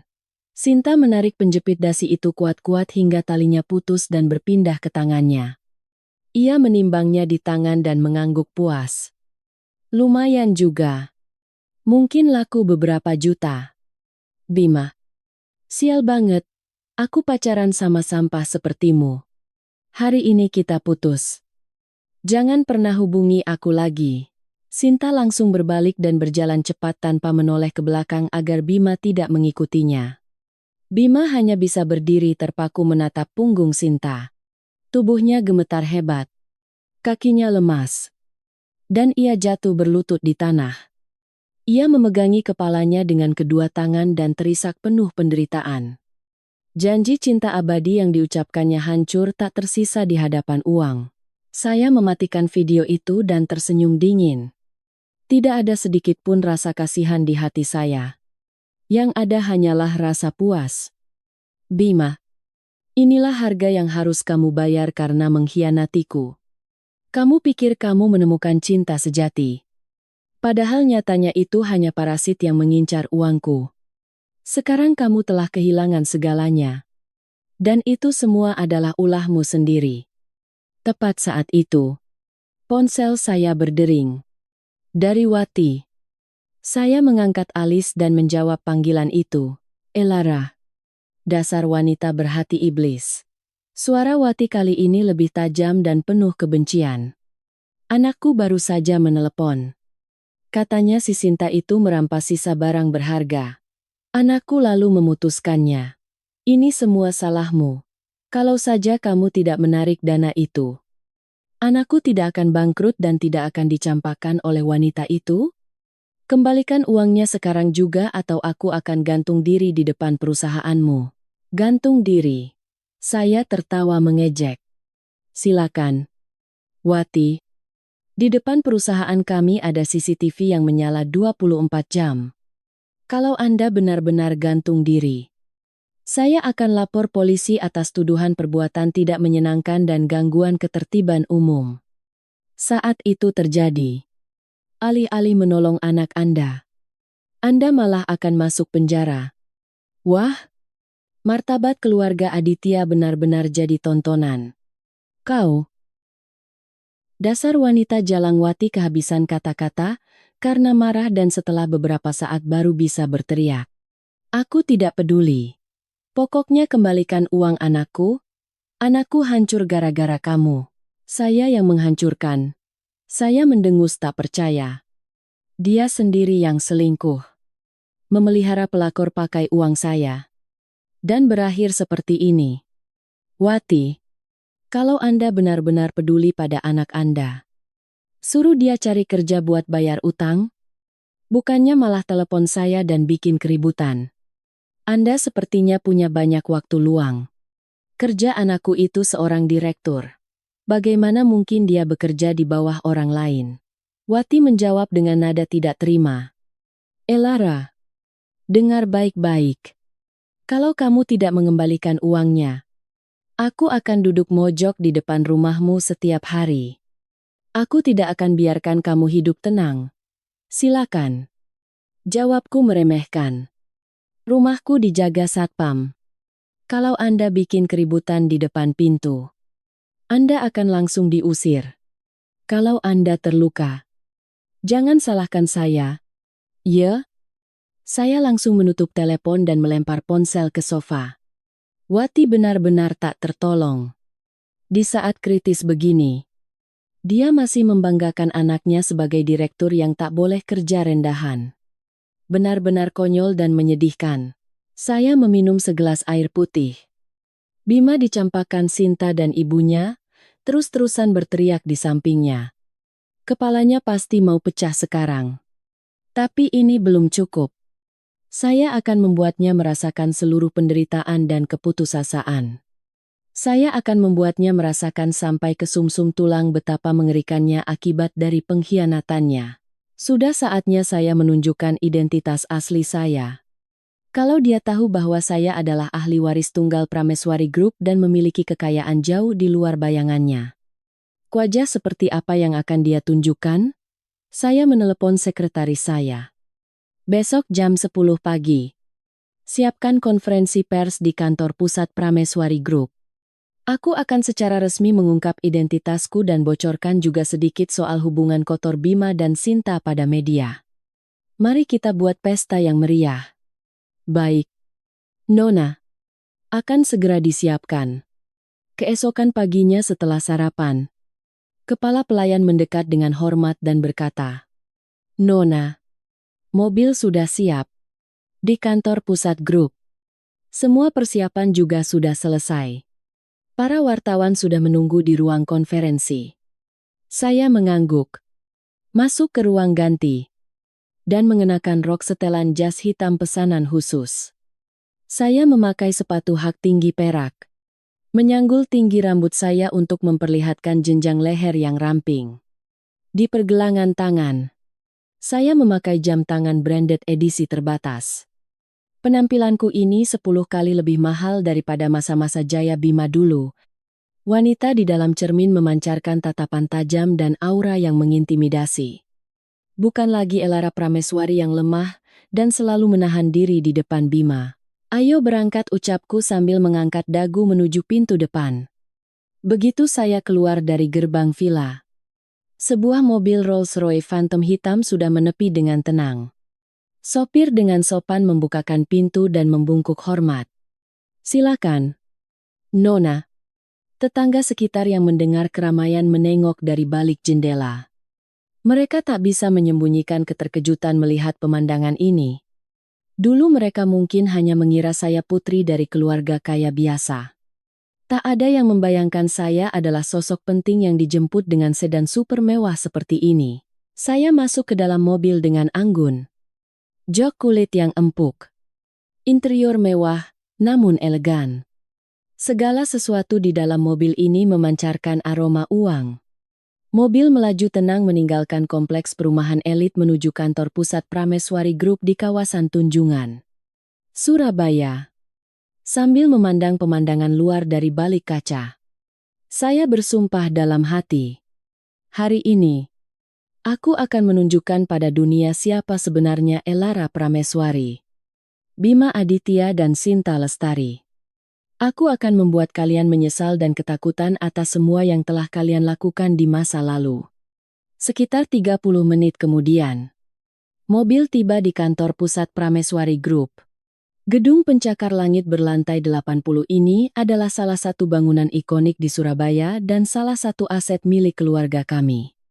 Begitu mobil berhenti dan saya turun, Direktur Budi, CEO grup kami, bersama jajaran direksi sudah menyambut saya dengan hormat di depan pintu. Selamat datang, Nona Elara. Sapa Direktur Budi. Ya. Saya mengangguk. Lalu masuk ke dalam gedung dengan pengawalan mereka. Lobi sudah dipenuhi oleh para wartawan. Begitu saya masuk, semua kamera tertuju padaku dan kilatan lampu kilat menyala tanpa henti. Wartawan berebut mendekatiku. Ibu Elara. Apakah benar Anda adalah ahli waris Prameswari Group, Ibu Elara? Kenapa selama ini Anda menyembunyikan identitas Anda, Ibu Elara? Apakah kebangkrutan perusahaan Bima Aditya benar-benar berhubungan dengan Anda? Saya mengangkat tangan untuk menenangkan mereka. Dengan senyum tipis di wajah, saya berbicara dengan suara yang jelas dan tegas. Semuanya, tolong tenang sebentar. Saya tahu kalian punya banyak pertanyaan. Nanti di konferensi pers, saya akan menjawab semuanya. Di bawah panduan Direktur Budi, saya memasuki ruang konferensi dan duduk di kursi tengah. Ruangan itu dipenuhi oleh media nasional dan tokoh-tokoh bisnis terkemuka. Saya menyapu pandangan ke arah mereka, memegang mikrofon, dan perlahan membuka suara. Selamat pagi semuanya. Saya Elara Prameswari, ahli waris tunggal dari Prameswari Group. Hanya dengan satu kalimat itu, ruangan langsung riuh rendah. Wartawan kembali heboh dan kilatan kamera menyala bertubi-tubi. Ibu Elara benar-benar ahli waris Prameswari Group. Terlalu mengejutkan, Ibu Elara. Prameswari Group adalah konglomerat terkemuka dengan aset ratusan triliun rupiah. Mengapa Anda sebagai ahli waris tunggal menikah dengan Bima Aditya dan bahkan mendanai usahanya, Ibu Elara? Apakah kebangkrutan perusahaan Bima Aditya sengaja Anda rencanakan? Saya tersenyum tipis dan menjawab dengan tenang. Pertama, benar bahwa saya adalah ahli waris tunggal Prameswari Group. Hal ini akan dikonfirmasi langsung oleh ayah saya, Komisaris Utama Prameswari Group, Bapak Ardi Prameswari, melalui video sebentar lagi. Kedua, alasan saya menikah dengan Bima Aditya adalah karena saya percaya dia orang yang jujur dan gigih. Saya ingin memberinya kesempatan. Saya mendanai usahanya karena berharap dia akan sukses dan tidak mengecewakan ekspektasi saya. Namun, nada suaraku tiba-tiba berubah sedingin es. Namun, dia menyalahgunakan kepercayaanku. Selama pernikahan, dia berselingkuh pakai uangku, menghidupi selingkuhannya. Bahkan dia dan ibunya berkomplot untuk menipu saya dan keluarga saya. Karena itulah saya menarik dana investasi saya. Kebangkrutan perusahaannya adalah murni karmanya sendiri. Itu hanyalah akhir yang pantas bagi seseorang yang mengkhianati pernikahan dan membalas air susu dengan air tuba. Begitu saya selesai bicara, saya memberi kode pada asisten. Foto-foto mesra Bima dan Sinta, rekaman suara, serta bukti-bukti saat Wati menindasku. Semuanya ditampilkan di layar raksasa. Para wartawan tercengang melihat isi layar tersebut. Ruang konferensi langsung gempar. Astaga! Ternyata Bima Aditya brengsek seperti itu. Selingkuh pakai uang istri buat biayai pelakor. Terus ibunya ikut-ikutan menipu dan menyiksa menantunya. Gila, hujatan dari wartawan mengalir deras. Semua orang menatap layar dengan amarah dan rasa jijik. Tepat pada saat itu, ponsel saya berdering. Dari Bima. Saya mengangkat alis lalu mengaktifkan speakerphone. Elara, apa yang kamu lakukan sekarang? Suara Bima terdengar histeris seperti orang gila. Kamu ahli waris Prameswari Group? Kenapa kamu sembunyikan itu dariku? Dari awal, kamu memang mau mempermainkanku? Kan? Semua pasang mata di ruang konferensi tertuju pada ponsel saya. Saya tertawa dingin dan berbicara ke arah ponsel. Bima, alasan aku menyembunyikan identitasku adalah karena kamu tidak pantas mengetahuinya. Awalnya aku pikir kamu pria mandiri yang punya pendirian. Tapi setelah ku beri kesempatan, kamu cuma benalu yang tak tahu diuntung dan cuma mau hidup foya-foya. Saat kamu selingkuh dan menghidupi pelakor pakai uangku. Apa kamu tidak pernah membayangkan akhir seperti ini? Elara. Dasar wanita jalang. Aku benar-benar buta menikah dengan wanita sepertimu yang menghancurkan perusahaanku. Menghancurkanku secara sosial. Aku akan melawanmu sampai akhir. Sampai akhir. Saya tertawa meremehkan. Bima, coba mengaca. Dengan kondisimu yang sekarang, memangnya kamu punya hak untuk melawanku? Lihat dirimu sekarang. Kamu kehilangan segalanya dan dibuang oleh semua orang. Kan? Ini semua karena ulahmu sendiri. Dan dengar baik-baik. Ini baru permulaan. Utang yang kamu buat padaku akan kutagih satu persatu tanpa ampun. Saya langsung memutuskan sambungan telepon. Para wartawan di ruangan itu kehilangan kata-kata melihat drama yang mendebarkan ini. Ya ampun. Luar biasa. Bima Aditya benar-benar kena karmanya. Ibu Elara keren sekali. Sampah seperti dia memang harus ditindak tegas. Saya melanjutkan kata-kataku kepada para wartawan. Saya mengadakan konferensi pers mendadak ini bukan hanya untuk mengungkap identitas saya, tapi juga untuk memberi pesan. Siapapun yang mengkhianati pernikahan dan tidak tahu balas budi, pasti akan menerima hukuman yang setimpal. Saya juga memperingatkan siapapun yang berani menargetkan saya atau keluarga Prameswari.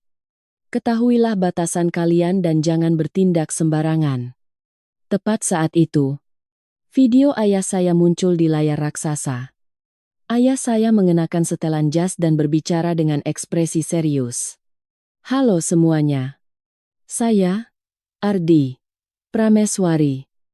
Elara Prameswari adalah putri saya dan benar bahwa dia adalah satu-satunya ahli waris Prameswari Group. Selama ini kami membiarkannya menyembunyikan identitas karena kami berharap dia bisa menemukan cinta sejati dalam kehidupan yang sederhana. Namun, Bima Aditya tidak tahu diuntung. Mengkhianati putri saya dan menipu keluarga kami. Lewat kesempatan ini, saya tegaskan, keluarga Prameswari tidak akan pernah memaafkan Bima Aditya maupun keluarganya. Kami akan mengerahkan seluruh sumber daya kami untuk menuntut pertanggungjawaban hukum darinya dan menagih semua utang yang dia buat kepada putri saya. Kata-kata ayahku menjadi konfirmasi mutlak atas identitasku. Sekaligus pukulan mematikan bagi Bima. Setelah konferensi pers selesai, tepat saat saya melangkah ke lobi, Wati menerobos masuk bagai orang gila. Elara Prameswari, kembalikan nyawa anakku. Hancur sudah hidup anakku, keluar kau. Wati mencoba menerkamku, tapi langsung dihalangi oleh para satpam. Wati, apakah Anda belum juga sadar, tegurku dingin? Anak Anda jadi begini murni karena karmanya sendiri. Tidak ada hubungannya dengan saya. Kalau Anda terus membuat kerusuhan di sini, saya perintahkan satpam untuk mengusir Anda dengan kasar. Usir saja. Coba kalau berani. Wati memelotiku dan berteriak. Kamu yang menyembunyikan identitasmu dan mempermainkan kami ibu dan anak. Kamu menghancurkan perusahaan anakku dan menghabisinya secara sosial. Bayar ganti rugi. Ganti rugi. Saya tertawa tak percaya. Saya tidak menuntut kompensasi kerusakan mental dari Anda saja sudah untung. Anak Anda berselingkuh dan Anda ikut membantunya. Utang yang kalian buat pada saya itu tidak akan bisa terbayar meski kalian kerja seumur hidup. Berani-beraninya Anda menuntut ganti rugi. Saya memberi kode pada satpam untuk mengusirnya. Sambil diseret keluar, Wati terus mengutuk. Tapi aku hanya tertawa dingin. Bima Aditya. Wati, mimpi buruk kalian baru saja dimulai. Saat itu, Direktur Budi mendekat dan berkata, Nona Elara. Bima Aditya terus-terusan menelepon. Apakah ingin diangkat? Tidak usah. Gelengku. Pasti dia mau minta balikan atau minta uang. Bilang saja aku tidak punya waktu mengurusinya dan sampaikan ke pengacara untuk mempercepat proses gugatan. Pastikan dia mengembalikan semua utangnya padaku. Tak lama setelah Rolls-Royce saya meninggalkan kantor pusat, sekretaris saya mengirim pesan. Nona, Bima Aditya menunggu di depan gerbang grup. Dia bilang harus bertemu Nona. Dia menangis dan memohon ingin balikan. Suasananya sangat riuh. Saya tertawa sambil berkata pada sopir. Putar balik mobilnya. Pas sekali. Tadi aku belum sempat menghinanya dengan benar. Dia malah datang sendiri. Mobil kembali menuju gedung Prameswari Group. Dari jauh terlihat kerumunan orang. Di tengah kerumunan itu, berdirilah Bima. Dia memegang tas usang. Rambutnya berantakan. Dan jasnya kotor. Saat melihat mobil saya, dia melambaikan tangan dengan putus asa, seolah menemukan tali penyelamat. Begitu mobil berhenti dan saya turun, Bima menerobos kerumunan, berlari ke arah saya, dan langsung bersujud di tanah. Tas di tangannya jatuh dan dari dalamnya menggelinding keluar apel layu. Sisir kayu yang catnya sudah mengelupas. Dan jepit rambut plastik murahan. Lara, aku salah. Aku benar-benar salah. Bima memeluk kakiku dan menangis keras. Seharusnya aku tidak mengkhianatimu. Seharusnya aku tidak pakai uangmu untuk selingkuh. Seharusnya aku tidak cuma dengar kata ibuku dan ikut menyiksamu. Tolong, beri aku satu kesempatan lagi. Ayo kita mulai dari awal. Aku janji akan bersikap sangat baik padamu. Aku tidak akan bertindak bodoh lagi. Orang-orang di sekitar terkejut. Mereka mengeluarkan ponsel dan merekam kejadian itu. Ya ampun. Itu Bima Aditya yang lagi viral. Kan dia minta balikan. Menyedihkan sekali. Sudah bersujud. Mohon-mohon. Hadiahnya murahan begitu pula. Ibu Lara kan ahli waris Prameswari Group. Mana mungkin dia mau balikan sama sampah begitu? Dengan ekspresi jijik, saya berusaha melepaskan kaki saya dari pelukannya. Tapi Bima mencengkeramnya terlalu kuat. Bima, kamu tidak malu. Aku saja malu setengah mati melihatmu. Tidak. Lara, aku tidak akan melepaskanmu. Bima menangis makin histeris. Aku tahu aku salah. Aku tahu aku tidak pantas untukmu. Tapi aku benar-benar mencintaimu. Kemarin-kemarin aku cuma khilaf. Aku ditipu sama wanita Sinta itu. Sekarang aku sudah tahu sifat aslinya. Di hatiku cuma ada kamu. Lara, aku sungguh-sungguh mencintaimu. Saya menatapnya merendahkan dan tertawa. Bima, kamu tidak mencintaiku. Kamu mencintai uang keluarga kami. Dulu saat kamu belum tahu identitas asliku, kamu mengkhianatiku. Sekarang setelah tahu aku ahli waris Prameswari Group, kamu berlutut minta balikan. Apa kamu pikir aku ini bodoh? Bukan Lara. Aku benar-benar mencintaimu. Dulu aku sempat khilaf. Tapi sekarang aku sudah bertobat sungguh-sungguh, demi kamu. Aku rela melakukan apa saja. Masuk ke dalam api pun aku berani. Masuk ke dalam api. Saya mengangkat alis dan menatapnya. Kalau begitu, coba merangkak dari sini sampai ke ujung jalan sana. Kalau kamu merangkak sampai sana lalu merangkak kembali lagi ke sini, aku akan pertimbangkan. Bima terpaku sejenak. Wajahnya seketika pucat memutih lalu membiru. Orang-orang di sekitar berbisik-bisik. Menganggap permintaanku mungkin berlebihan. Tapi sebagian besar setuju bahwa itu adalah hukuman yang pantas. Merasakan tatapan orang-orang di sekitarnya. Wajah Bima memanas dan dia ragu-ragu. Kenapa? Tidak bisa. Saya mencibir. Bima, menderita sedikit saja tidak mau. Tapi bilang rela melakukan apa saja demi aku. Kamu bukan sungguh-sungguh mau balikan. Kamu cuma mau jadi benalu dan hidup enak pakai uangku lagi. Kan tidak? Bukan begitu. Bima berteriak panik. Lara, aku benar-benar bertobat. Tolong beri aku kesempatan. Lihat, aku belikan hadiah buat kamu. Ini ku beli dengan sepenuh hati. Sisir ini aku cari di berbagai pasar. Dan jepit rambut ini model yang kamu suka dulu. Melihat barang-barang rongsokan murah yang berserakan di tanah, saya benar-benar ingin tertawa. Bima, Kamu pikir karena aku jatuh miskin di matamu sebelumnya, kamu bisa melempar sampah-sampah ini, dan aku akan terharu untuk Sinta. Kamu sanggup membelikan cincin berlian 30 miliar rupiah dan tas ratusan juta? Tapi untukku, kamu cuma sanggup kasih barang seperti ini. Kamu menghinaku? Hah, bukan begitu. Elara, aku tidak punya uang lagi. Cuma ini yang bisa ku beli. Suara Bima makin pelan. Matanya dipenuhi rasa malu dan merana. Tidak punya uang. Saya mendengus remeh.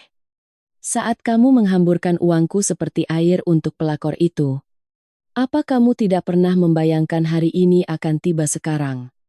Setelah jatuh miskin, kamu datang memohon padaku, dan berharap aku akan kasihan. Bima, dengar baik-baik. Biarpun aku hidup sendiri seumur hidupku, aku tidak akan pernah mau balikan dengan orang licik, serakah, dan tak tahu balas budi sepertimu. Saya berteriak pada satpam yang berdiri di samping. Seret orang ini buang jauh-jauh, jangan biarkan dia merusak pemandangan di depan mataku, baik? Nona. Para satpam segera maju untuk menyeret Bima. Elara, tolong jangan begini, aku sungguh-sungguh mencintaimu. Bima memeluk kakiku dan menolak melepaskan. Aku tahu kamu masih marah. Kamu boleh memukulku, memakiku, asalkan kamu memaafkanku. Aku rela melakukan apa saja. Pukul aku. Tolong, tanganku terlalu berharga untuk mengotori diri memukulmu.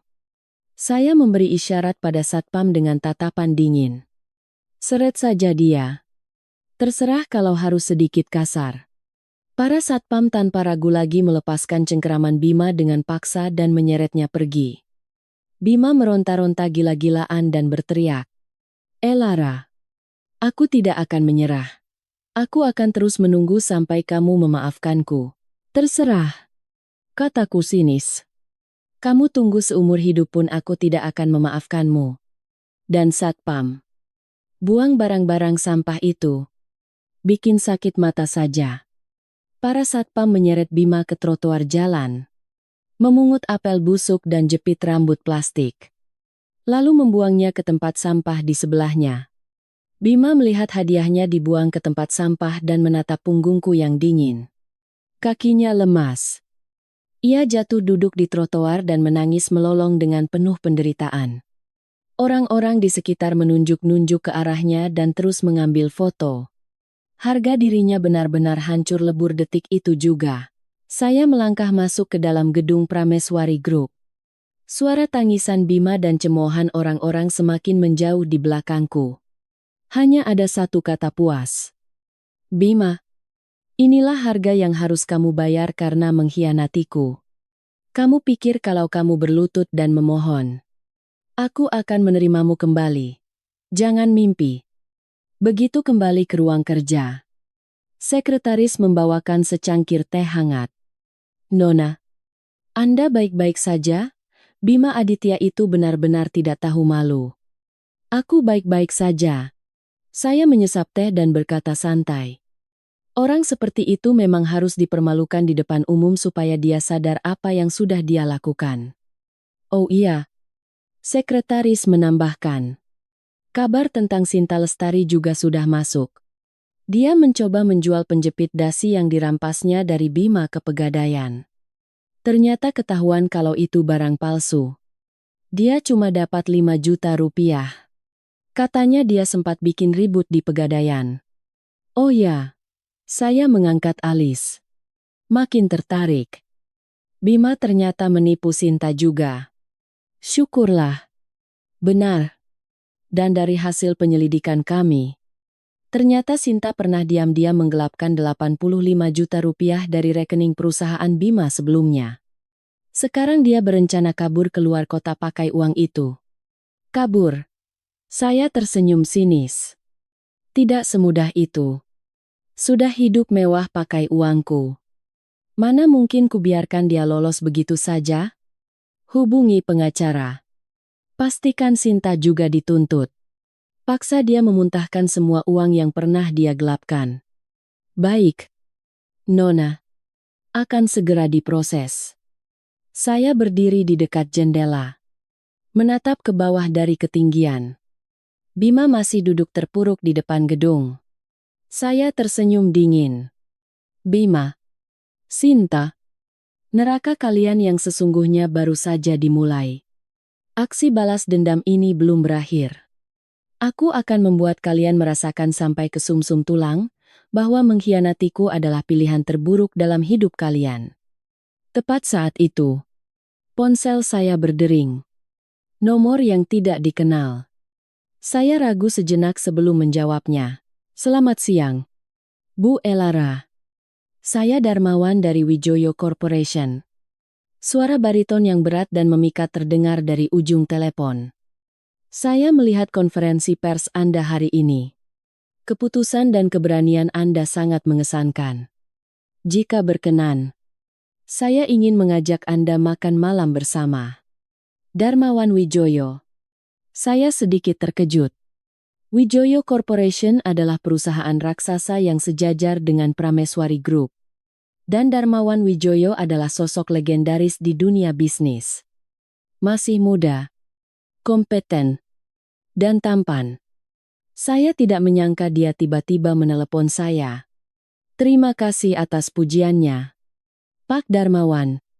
Saya menjawab sambil tersenyum tipis. Tetapi saya sedang cukup sibuk belakangan ini. Saya tidak tahu apakah ada waktu luang. Tidak apa-apa. Suara Darmawan tetap tenang. Saya bersedia menunggu sampai Anda memiliki waktu. Sebenarnya, ada sebuah proyek kolaborasi yang sedang saya pertimbangkan. Saya merasa ini sangat cocok dengan Prameswari Group. Jadi saya ingin bertemu langsung untuk membahasnya. Makan malam hanya sebagai pelengkap saja. Kata proyek kolaborasi membuat saya tertarik. Kekuatan Wijoyo Corporation sangat masif. Bekerja sama dengan mereka akan sangat menguntungkan pertumbuhan Prameswari Group. Baiklah. Saya mengangguk. Kalau begitu, bagaimana kalau besok malam jam 7 di Sky Lounge Hotel Majapahit? Tentu saja. Suara Darmawan terdengar senang. Sampai jumpa besok, Bu Elara. Menutup telepon. Entah kenapa ada debaran kecil di hati saya. Nama Darmawan Wijoyo memang sering saya dengar. Tapi belum pernah ada kesempatan bertemu. Tidak disangka akan terhubung dengan cara seperti ini. Sinta membuat keributan di Pegadaian.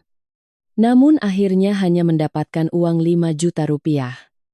Ia berdiri di sudut jalan sambil memegang beberapa lembar uang ratusan ribu yang lecek. Menatap mobil-mobil mewah yang berlalu lalang. Dan menahan amarah. Seharusnya saat ini ia sudah jadi nyonya direktur. Memakai barang branded dan tinggal di perumahan elit. Tapi sekarang malah harus khawatir memikirkan biaya makan besok. Ini semua gara-gara si penipu Bima Aditya. Bima, beraninya engkau menipuku, Sinta menggertakkan giginya. Saat itu, ia teringat sebuah catatan transfer aneh yang pernah ia temukan saat merapikan dokumen Bima. Tertulis biaya proyek tapi dikirim ke rekening pribadi. Ia langsung menyadari Bima pasti menggelapkan uang perusahaan. Pikiran licik melintas di kepalanya. Karena Bima sudah membuatnya menderita seperti ini. Dia tidak akan melepaskannya begitu saja. Dia akan membongkar bukti itu untuk menghancurkan Bima selamanya. Sinta segera kembali ke penginapan murah. Mencari sebuah flash disk USB yang pernah diam-diam. Ia salin dulu. Di dalamnya terdapat semua catatan transfer yang mencurigakan. Laporan keuangan. Dan file kontrak palsu yang dibuat Bima. Sinta membawa USB itu dan pergi ke kantor media terbesar di kota. Saya punya info penting. Bima Aditya melakukan penggelapan dana. Saya punya buktinya. Nama Bima Aditya membuat mata para wartawan berbinar.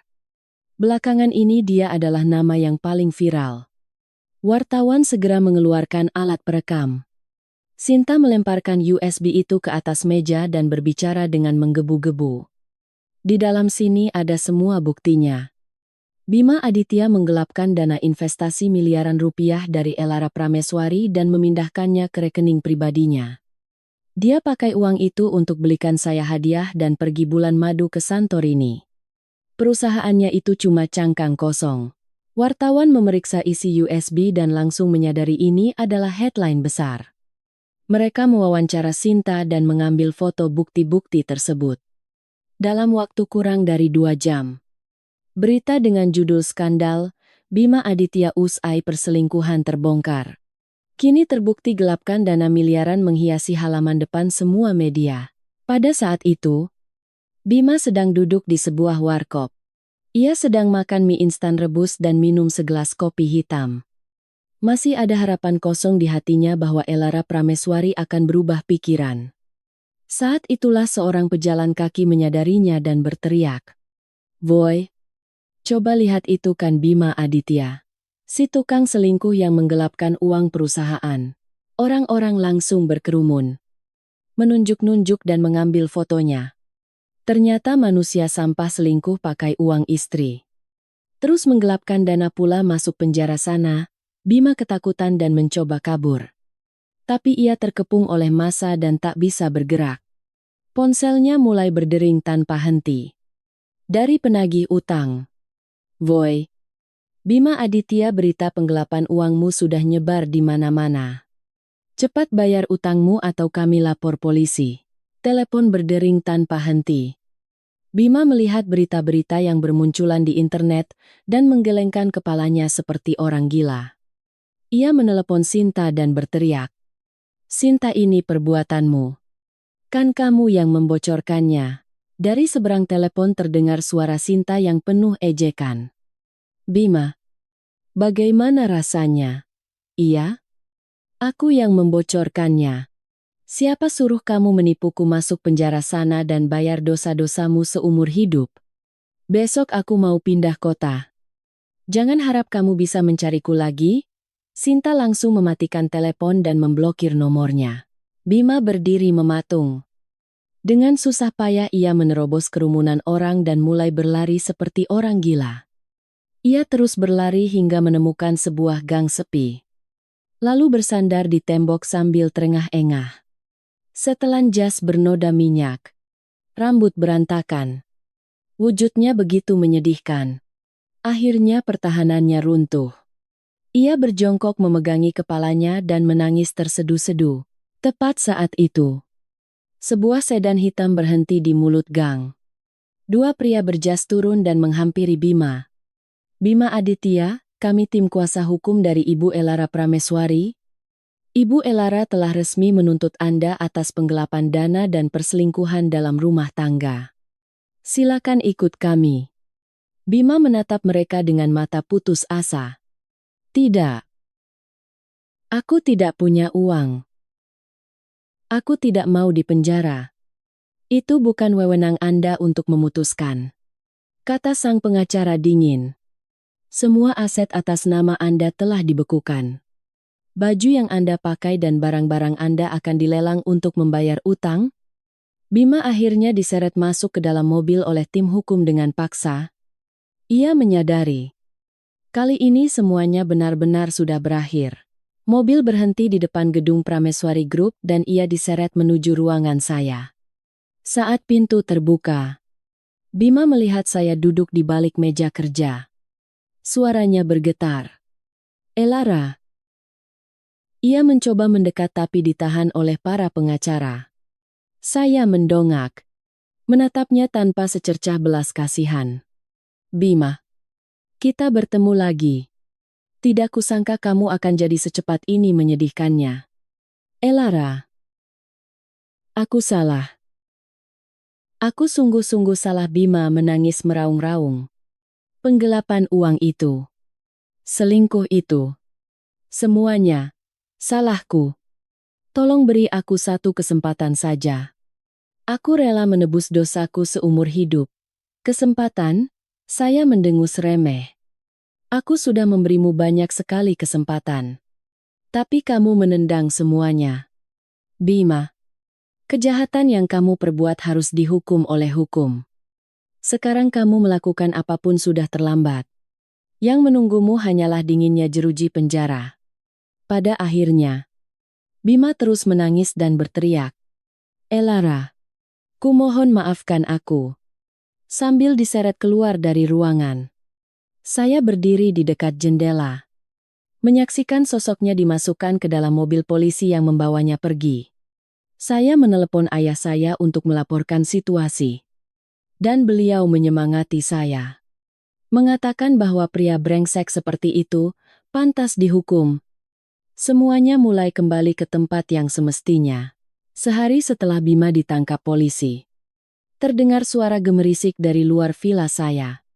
Satpam membawa seseorang masuk. Itu adalah Wati. Dalam beberapa hari tidak bertemu, dia sudah berubah total. Penampilannya yang dulu mentereng kini lenyap, digantikan oleh baju kompang-camping dan mangkuk retak di tangannya. Benar-benar wujud seorang pengemis. "Elara. Nona Elara." Wati melihatku dan langsung bersujud di tanah.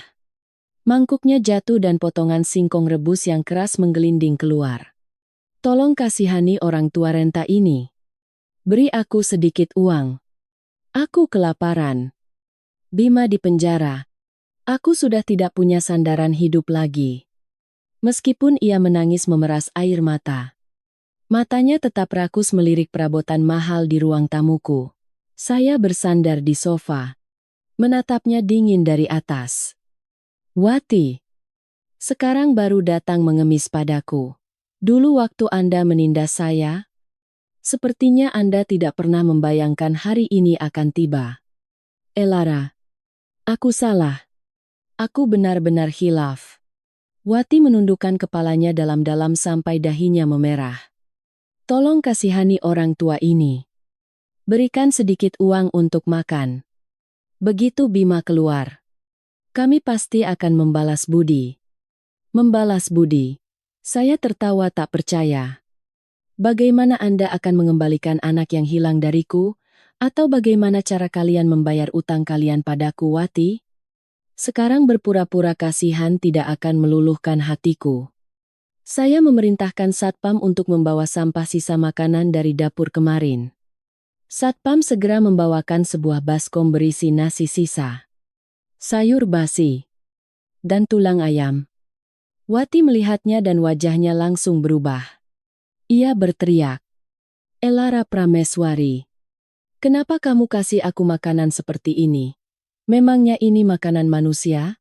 Ini sesuai dengan porsi Anda." Ucapku dingin. "Wati, posisi Anda sekarang adalah pengemis. Dikasih makan saja harusnya bersyukur. Masih merasa diri Anda, Ibu Direktur Makanan Basi ini adalah sisa belas kasihan terakhir dariku untuk Anda?" Wati marah dan menepis baskom itu hingga makanannya tumpah ke lantai. "Aku tidak mau makan sampah ini. Beri aku daging, ikan, dan uang. Kamu kan orang kaya, San. 5 triliun rupiah itu, uang kecil bagimu. Kan keluarkan sekarang. Kalau tidak, aku akan tidur berguling-guling di depan rumahmu dan menyebarkan gosip bahwa kamu menelantarkan mertua." Mertua saya menukas. "Saya dan Bima sudah resmi bercerai. Anda bukan mertua saya lagi. Saya tidak punya kewajiban merawat Anda. Kalau Anda terus bikin keributan di sini, saya bisa sediakan makanan penjara di sel sebelah anak Anda. Silakan bersiap-siap." Mendengar ancaman itu, nyali Wati siut. Ia tak berani berteriak lagi dan mulai kembali menangis memohon. Tapi saya tidak bisa melupakan hari di mana saya kehilangan bayi saya, dan hari saat ia mencuri barang peninggalan ibu saya untuk diberikan pada si pelakor.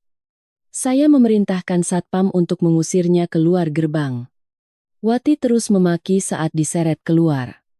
Tapi alisku tak berkerut sedikit pun. Melihat sosok punggungnya yang melas, saya hanya merasa itu patut disyukuri.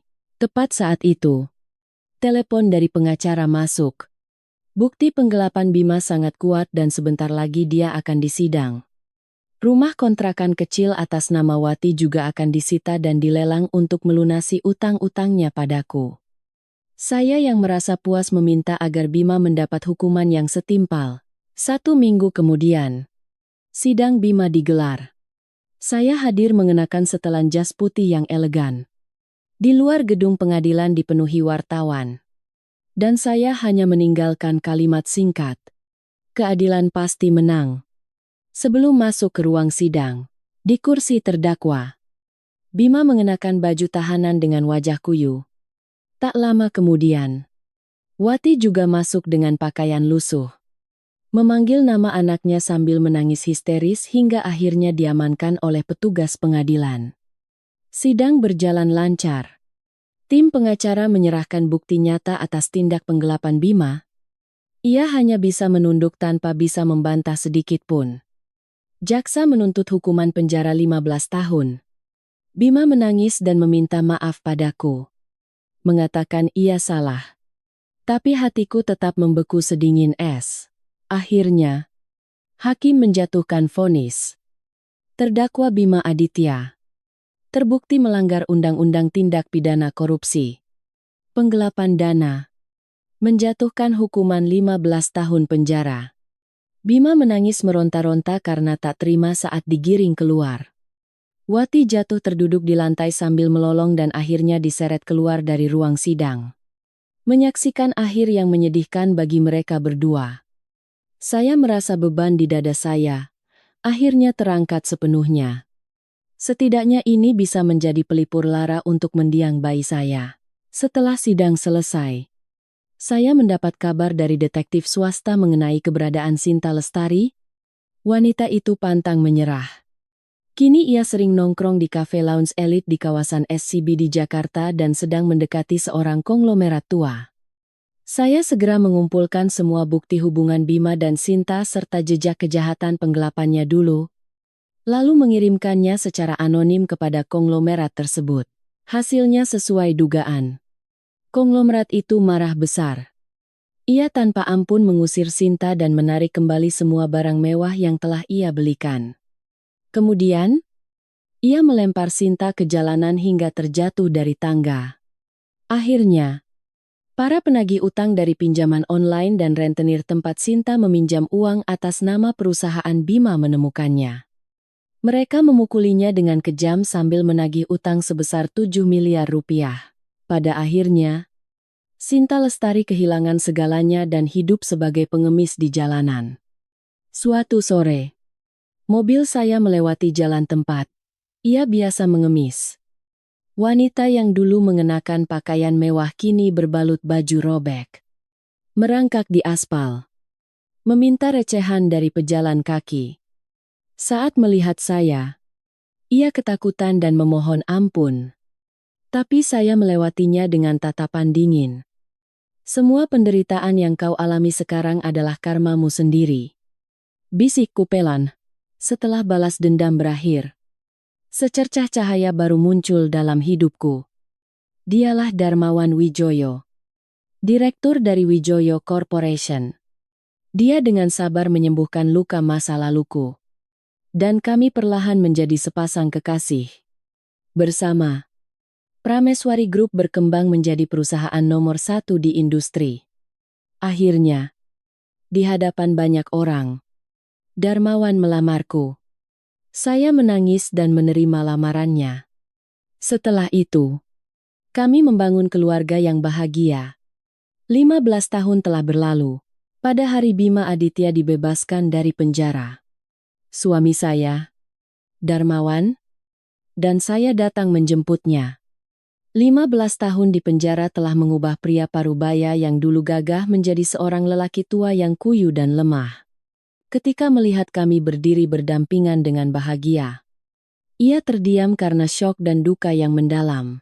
Saya memberitahunya bahwa ibunya, Wati, telah meninggal sendirian karena sakit. Dan Sinta harus masuk rumah sakit jiwa karena trauma psikologis akibat dianiaya rentenir. Akhirnya, pertahanan Bima runtuh. Ia menyadari bahwa ia telah kehilangan segalanya karena dosanya sendiri. Ia berlutut dan memohon ampun padaku. Tetapi saya tertawa dingin. Bima, Hukuman terbesarmu adalah harus hidup seperti ini dan menyaksikan aku bahagia selama sisa hidupmu?